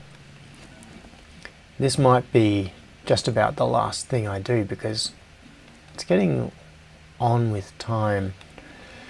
So what I'm going to do here is I'm going to move these in. I'm going to reassociate. Oh, so that's DP3, DM3. Alright, I am going to go to the microcontroller and reassociate these pins. Instead of DP1 and DM1, I want it DP3 and DM3. So I'm going to rename that one only that segment because I want to attach it to the other segment and make it DP3. Yes, join it. And I want to make that one DM3 and yes, join it. So this will move the ESP to being on the third port of the USB hub. So now if we go back to the USB hub, it'll be on these nets here. So now what I can do, if I get rid of that little sheet dialog, is delete that net and that net, and I'm going to, just for the sake of not splitting the net, I'm going to stick a ground on there and delete that. Alright, so now what I should be able to do, oh come on, why can't I do a lasso select? That's annoying. I can only do a drag select. Why can't I do a lasso select? That's another limitation of Fusion 360 compared to Eagle. Alright, now I'm going to have to bring that down a bit, I think. So, then we got DM, I want to join that to that. Yeah, I'm just going to get rid of these labels. And then that goes to there. Yeah, it's going to end up being a bit tight. Is that gonna fit? Ooh, yeah, it should. I think it will. All right, I can move stuff if it doesn't. So I want to stick this. Which one comes straight through? The D plus signal. And I'm going to stick that. Oh, it comes right across to there. All right, can't move it just yet. I've got to move that into there. I'm going to have to do some moving things around to make this fit because it's overlapping the other logical block above it. But that's okay. This can all be fixed. Fix it in post. All right, now getting closer. So that goes to there. I'll bring all of those down. Bring that down. This is a bit of a squash job. Well, I can take that across there, obviously, and then just get rid of that. That'll neaten things up a fraction. All of this has to come physically down because it's overlapping with this other logical block. But what I can do is move this down. And, oh, that's right, I turned off the constrain angles feature. I may have to move it down even more than that actually, but let's for now just move this. And even though it won't be pretty, at least it'll be logically kind of correct. So then all of that needs to come down. All right, let's bring these parts all down one grid notch. Ka-choink, so that I can then pull that down, pull that down. That's joined now? Yes, it is. Okay, that's better. So now, I'll move that out of the way. Oh, and that is going to become aux 1. And that is going to become aux 2. So, oh, those labels are out of place. Ka-choink. Yes.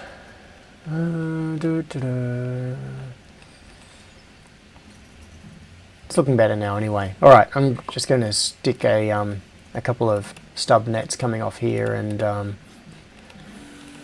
put labels on them. DP3, and that is going to be to the protocol converter. Protocol converter on port 3. Alright.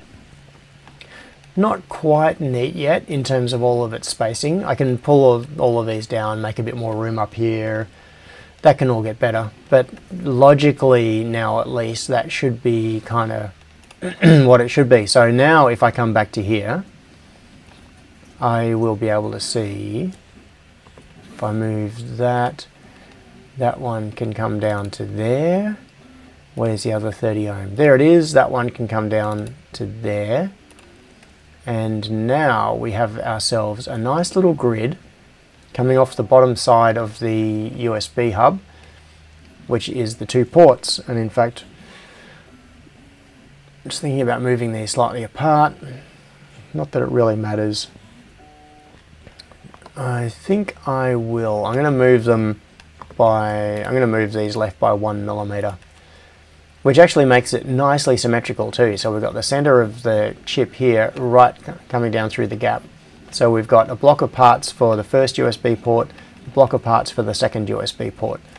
And then these parts go up here because they are all associated with the third USB port. So that one can go there, that one can go there. What have we got? Some more 15Ks. Where do they go? What are they associated with?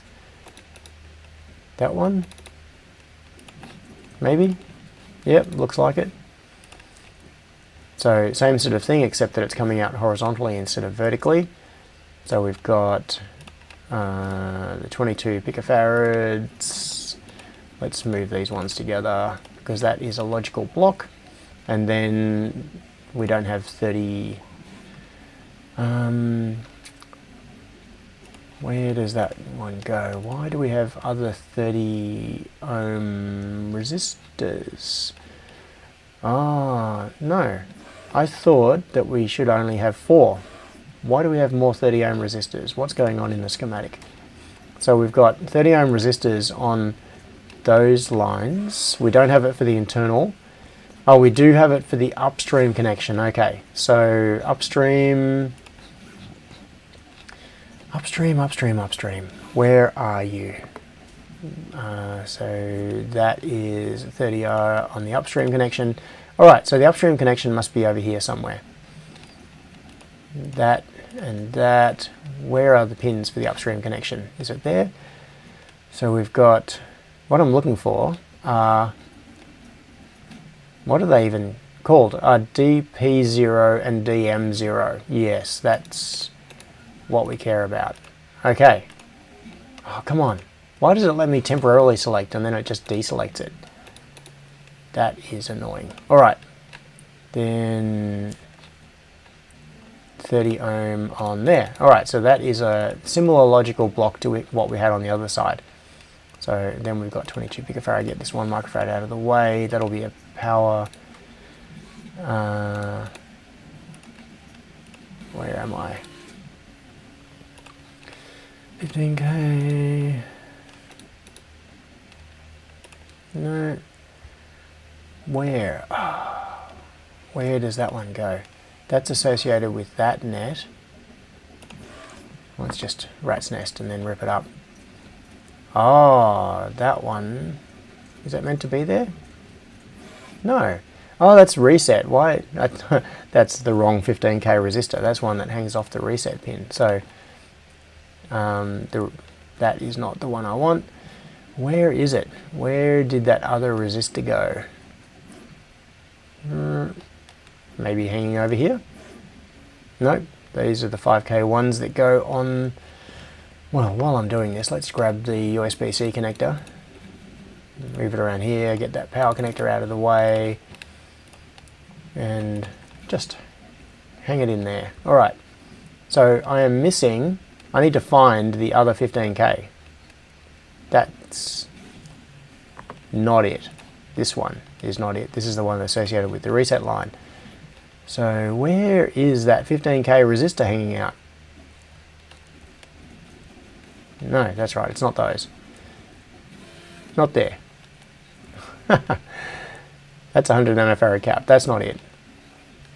There's a hole right here. It should have a 15k resistor in it. It's a 15k resistor. Oh, no, it's not 15k. It's a 1.5k. In fact, it shouldn't have that.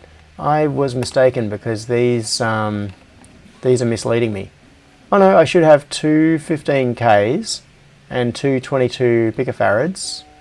No, that's for the downstream. For the upstream, there are none. Okay, so I just need a pair of 22s and the 30s. So I've got the 22 picofarads and I've got, that's it. It was there all along. That was all it was meant to be. So these 1.5s are pull downs or something. Where are they? Where are those 1.5s? Ah, no, that 1.5 is from here. It's from DP0, goes to DP0 PUR, which is on pin 27. So that one does indeed need to connect into DP0, but it also needs to connect across to pin 27, which is over there. So you can do that sort of thing. Something like that. Alright, starting to look kind of vaguely approximately sensible. We've got things associated with the sides that they should be on. On the left, we've got the upstream USB connection. Now, we also want these. So So these are the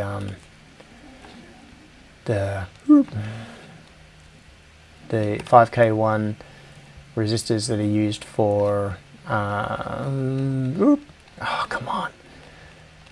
I'm trying to get myself used to zooming in and out to move around instead of just panning, because like I'm moving this 2-finger drag now. It's not moving. Sometimes it works, and now it's working. Why was it not working before? I didn't actually click anything or do anything else. I just yeah, this the inconsistency in this user interface is going to annoy me a lot. The fact that things work sometimes and don't work other times, that is just bad. Alright, so I'll just sling those on either side of the connector. It's usually a good place to put them, because then they can be routed through. These this net here coming from this 5K resistor comes to this pad in here. So what it means is that it's if you stick them on either side of the connector, it becomes a very simple route through from there. So that's where I normally put them, on USB-C connectors. Then we've got the data lines coming through to there, and then through to the upstream port on the chip. We've got the 2 downstream ports here that are going to our auxiliaries. Hang on, I got a cough.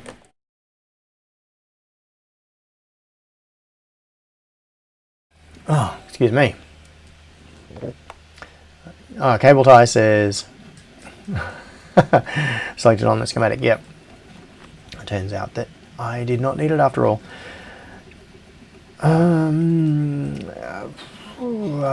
Michael says I'd love to find the 15K. Yes, I would love to find $15,000 too.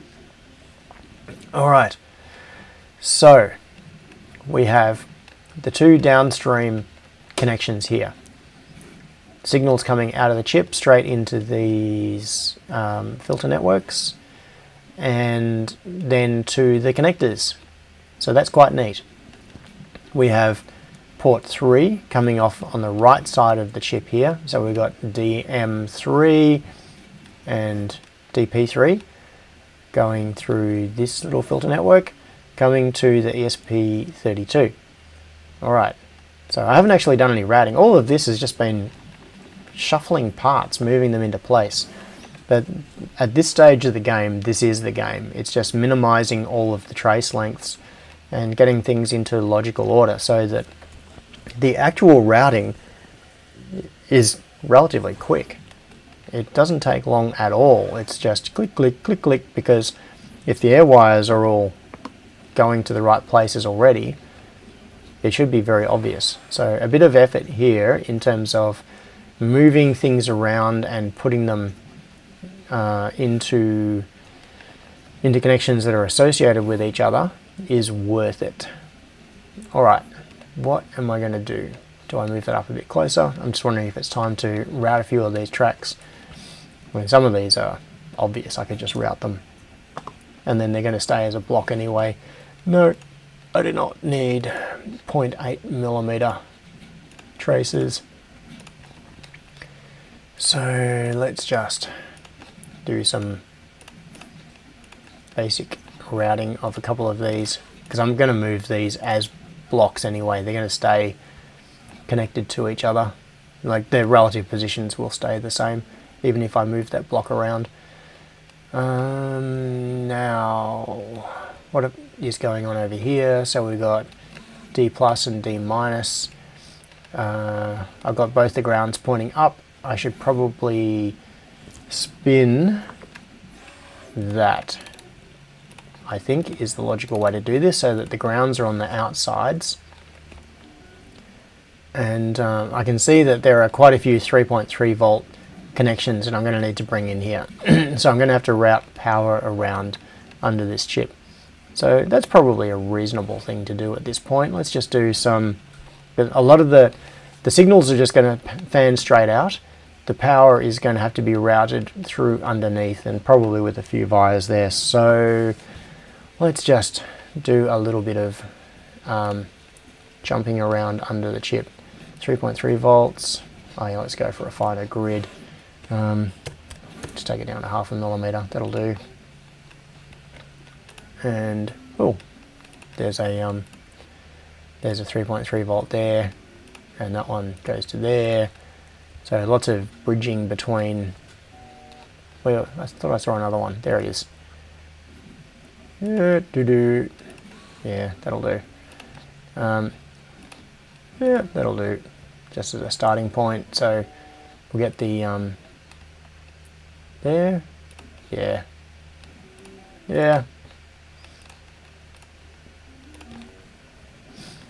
It's got quite a few 3.3 volt connections in here. And that one, yeah. Why not? Okay. There's a 3.3 volt there. And then what I should do is drop a via. Where is it? Place, route. I want to place a via. Let's stick it. Yeah, I'll just stick it there. No, that'll do. And then I'll give it a name of 3.3 volts, which will attach it to that net. Oh, and I'll make it a bit smaller. It's huge. No, I want to select the via. And then I'll stick it. Where will I stick it? There will do. Okay, so that will now patch the... okay, so we've got a ground. Let's stick another via in there. There will do. And we'll name that one ground. Okay, so that we don't have an orphaned polygon in here. Although there's nothing actually connected to that polygon, so it doesn't matter. I could have avoided that. Doesn't matter. Alright. Probably kind of ugly routing, but step 1, make it work. Step 2, make it pretty. So we've now got 3.3 volt routed around. Now I can't even remember. This was a 4-layer board, I think. I had it set up as a 4-layer board. Yeah, and one of these will have a 3.3 volt pour on it. So one of these layers will be 3.3 volts, which means that anywhere we need 3.3 volts, we can just drop a via in place and we've got it. We've got power right there. Stephen says, flip the parts for the data pairs so the data flows through the middle with the grounds on the outside of each pair. Yes, very good idea. Let's do that. That is exactly what should be the case. So let's do that and flip that one and that one and that one. Good suggestion, Stephen. Yes. Yeah.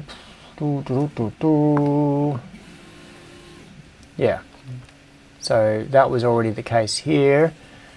Let's just let's route out to here and there and there and there.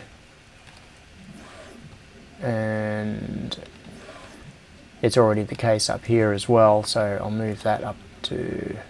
Oh, that's right, I forgot I switched this to a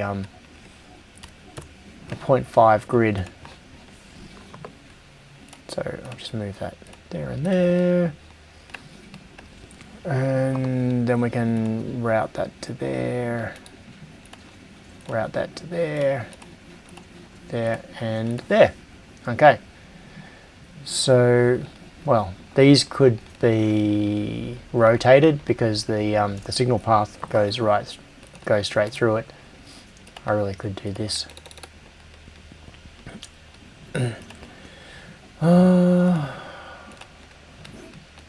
Anyway, that track is so ugly. Let's get rid of it. I don't like that. Come on, rip up. Why is the rip up tool not working? Ah, it's oil. Oh, I need to change my shortcut on that.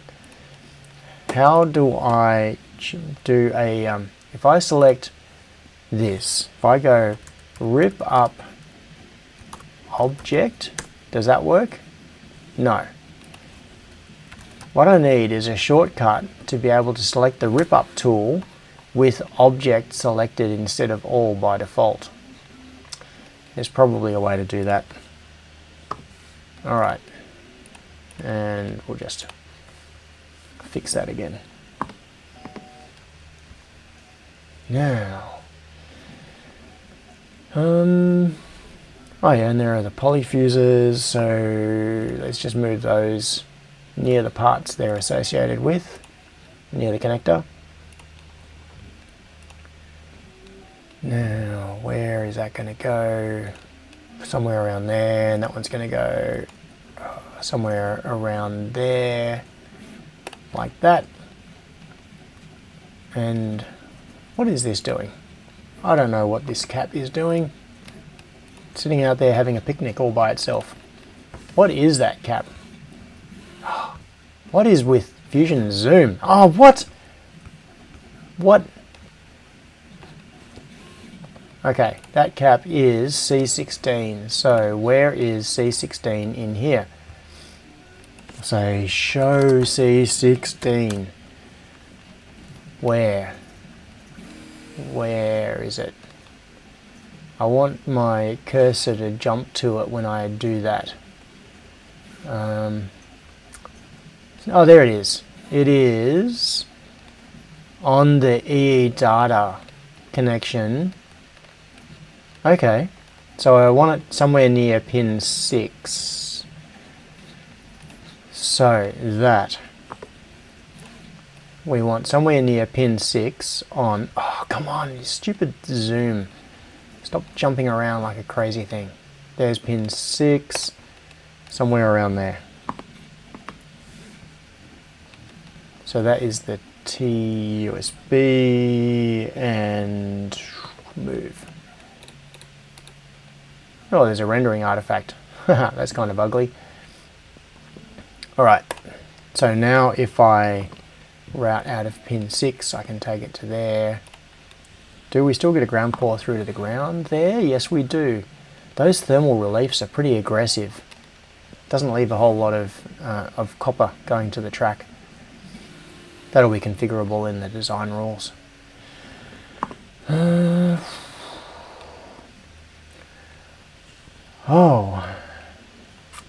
Jay asked, will you be adding decoupling caps on all those 3.3 volt power pins? That's a good question. We could do that just by putting some caps around the outside of the chip. Probably not on all of them. I need to have a look at the specs. So we've got overcurrent 1, overcurrent 2, overcurrent 3. Yeah, a lot of these are not actually power. They are configuration pins that are being tied. So we've got this is the overcurrent protection circuit. This is how it could be worth investigating this, but I don't actually care. I don't want to put that much effort into this. I'm not building a consumer product. So with this, it can use overcurrent detection on the downstream ports and then disable them. And the way that you disable the overcurrent protection is you tie those pins to 3.3 volts. And so we've got power on as well, so it can control power to downstream ports, I believe. So then we've got a bus power, NP3, and OCPROT, power SWR, whatever that is. These are all inputs, and they are tied to 3.3 volts. So it's not actually consuming power through all of those pins. They are just setting config options. So it's pins 3 and 25 are technically the VCC pins. That's where it will be consuming power. And of course the ground pins are just as important as the positive pins in terms of decoupling. So pins 3 and 25, which are, where's 25? Up there. So that pin there is an actual power in pin. Pin 26 is not a power in pin, that's just a config pin. And power 6 here, oh no, was it 3? 3, and back to here. back to refresh my memory. Pins 3 and 25 are the power input pins for this chip. So it's that one and that one. So you are right, it would be sensible to put a decoupling cap in the proximity of that pin and probably in the proximity of that pin.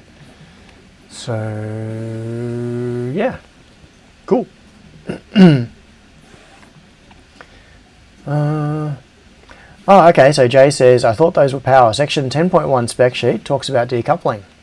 Okay, maybe we do need to decouple on those.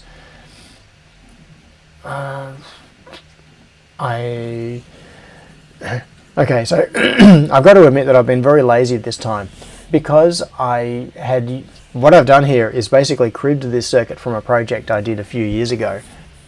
And back at the time, I went through the data sheet and did whatever I felt was appropriate at the time for that project. But this time I haven't checked it. Like, I haven't gone back to make sure that my previous assumptions are correct. And maybe I made a mistake last time. Maybe I should have added more decoupling around some of these other power caps. So I should... Oh, Fusion, stop doing that stupid zoom thing where you jump to some random place. And now I can't... and dragging the canvas only sometimes works. Annoying. Yeah, I really think KiCad, here I come. Come on, I'm trying to select this to drag it, and it won't.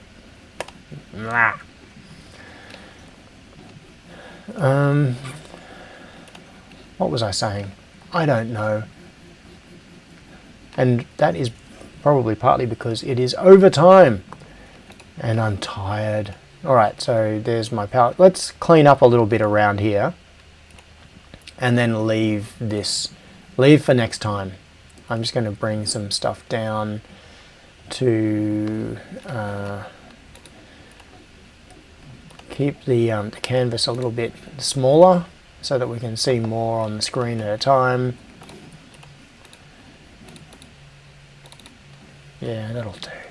That's just going to go on the bottom of it. There's a fuse and fit.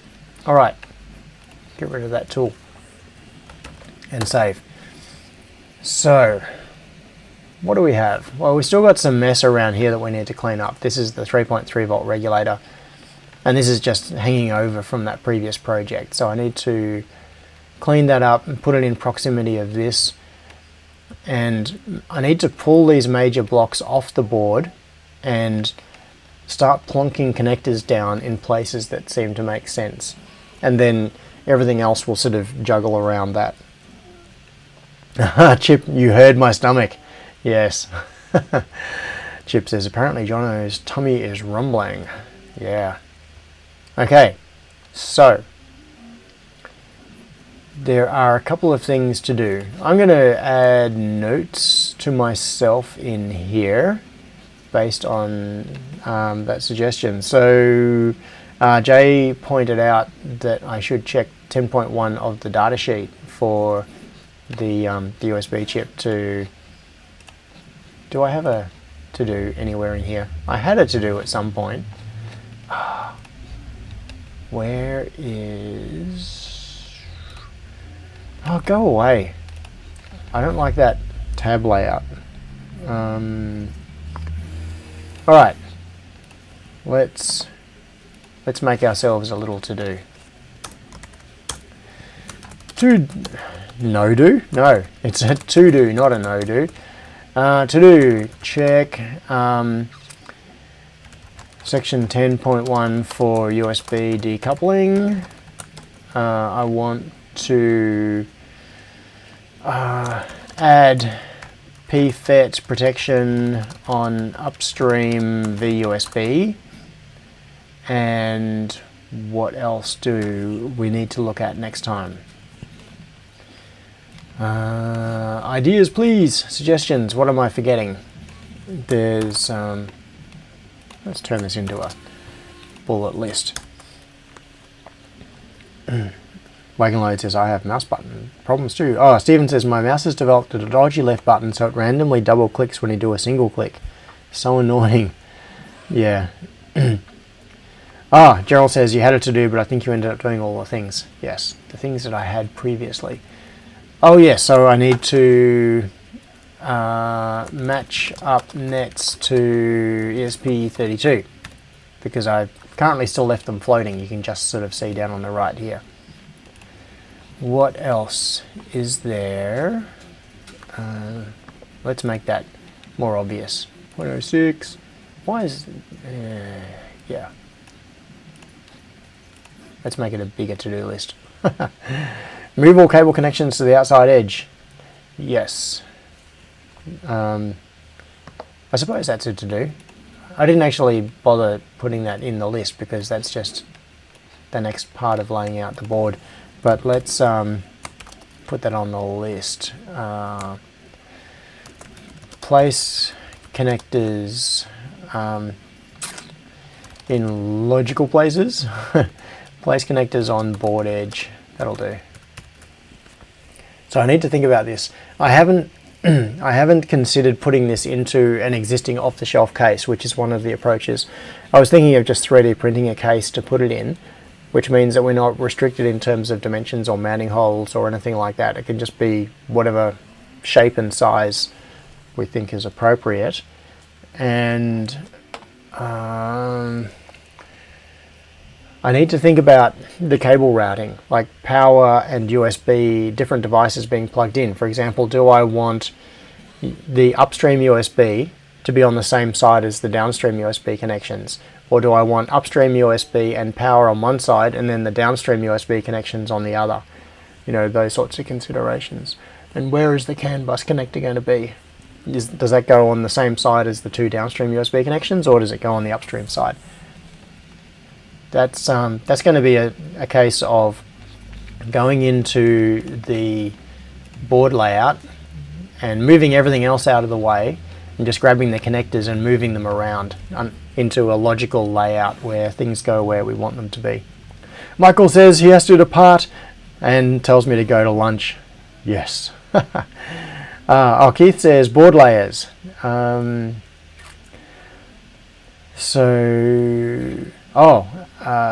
not sure what that's about.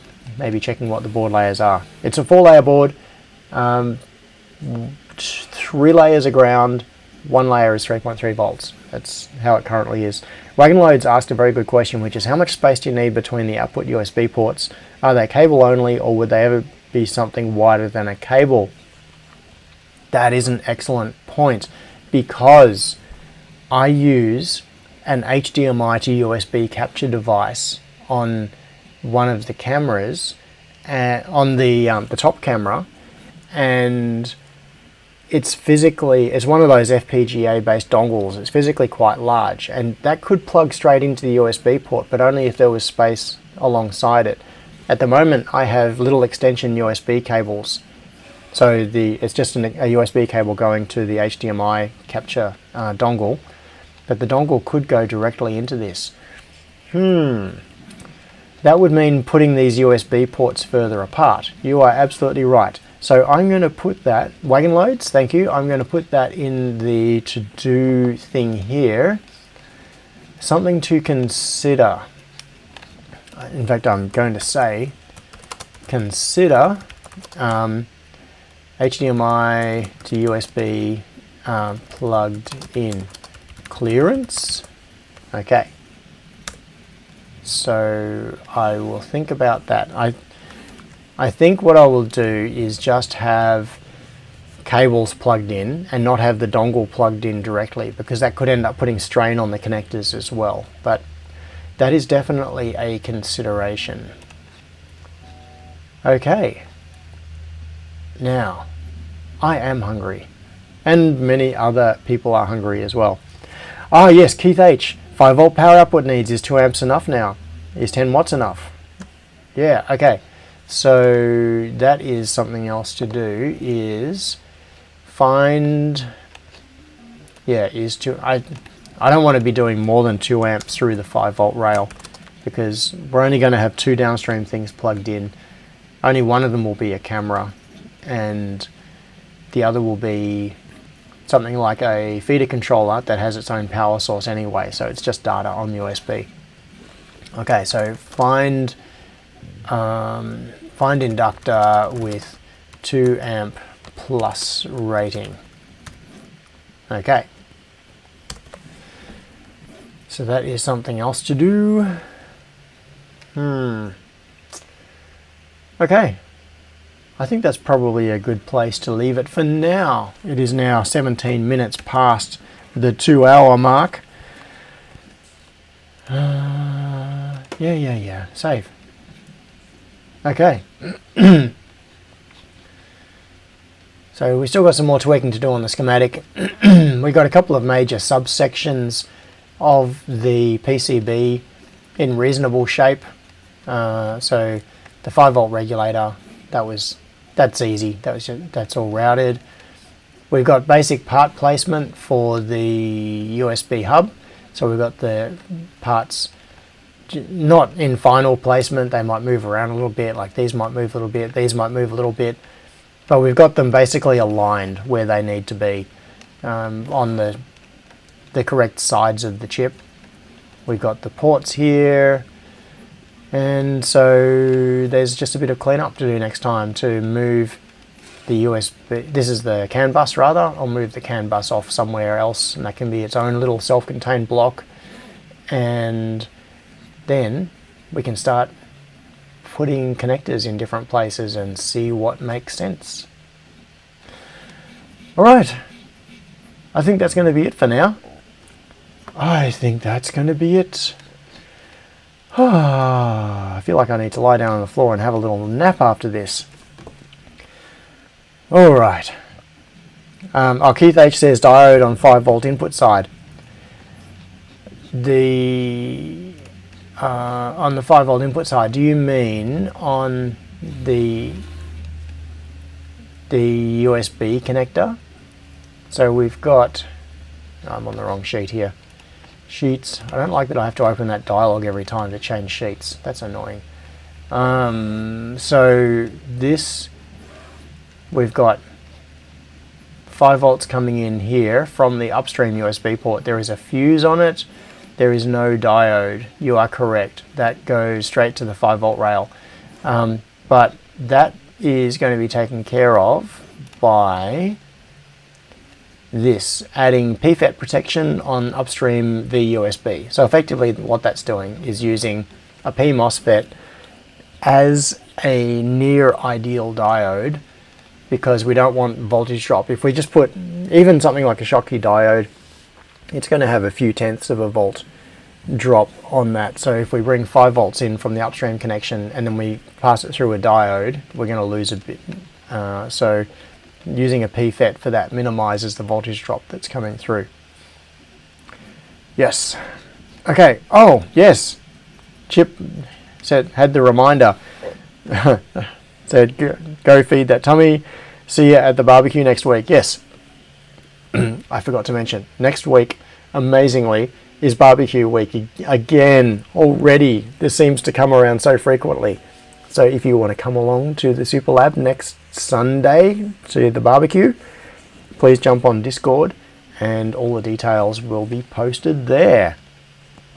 So I will see you, some of you in person, some of you on the stream next Sunday. And I hope you have a fantastic weekend. Thanks for helping me with messing around with this design, and we will continue next week. So goodbye, thank you, bye.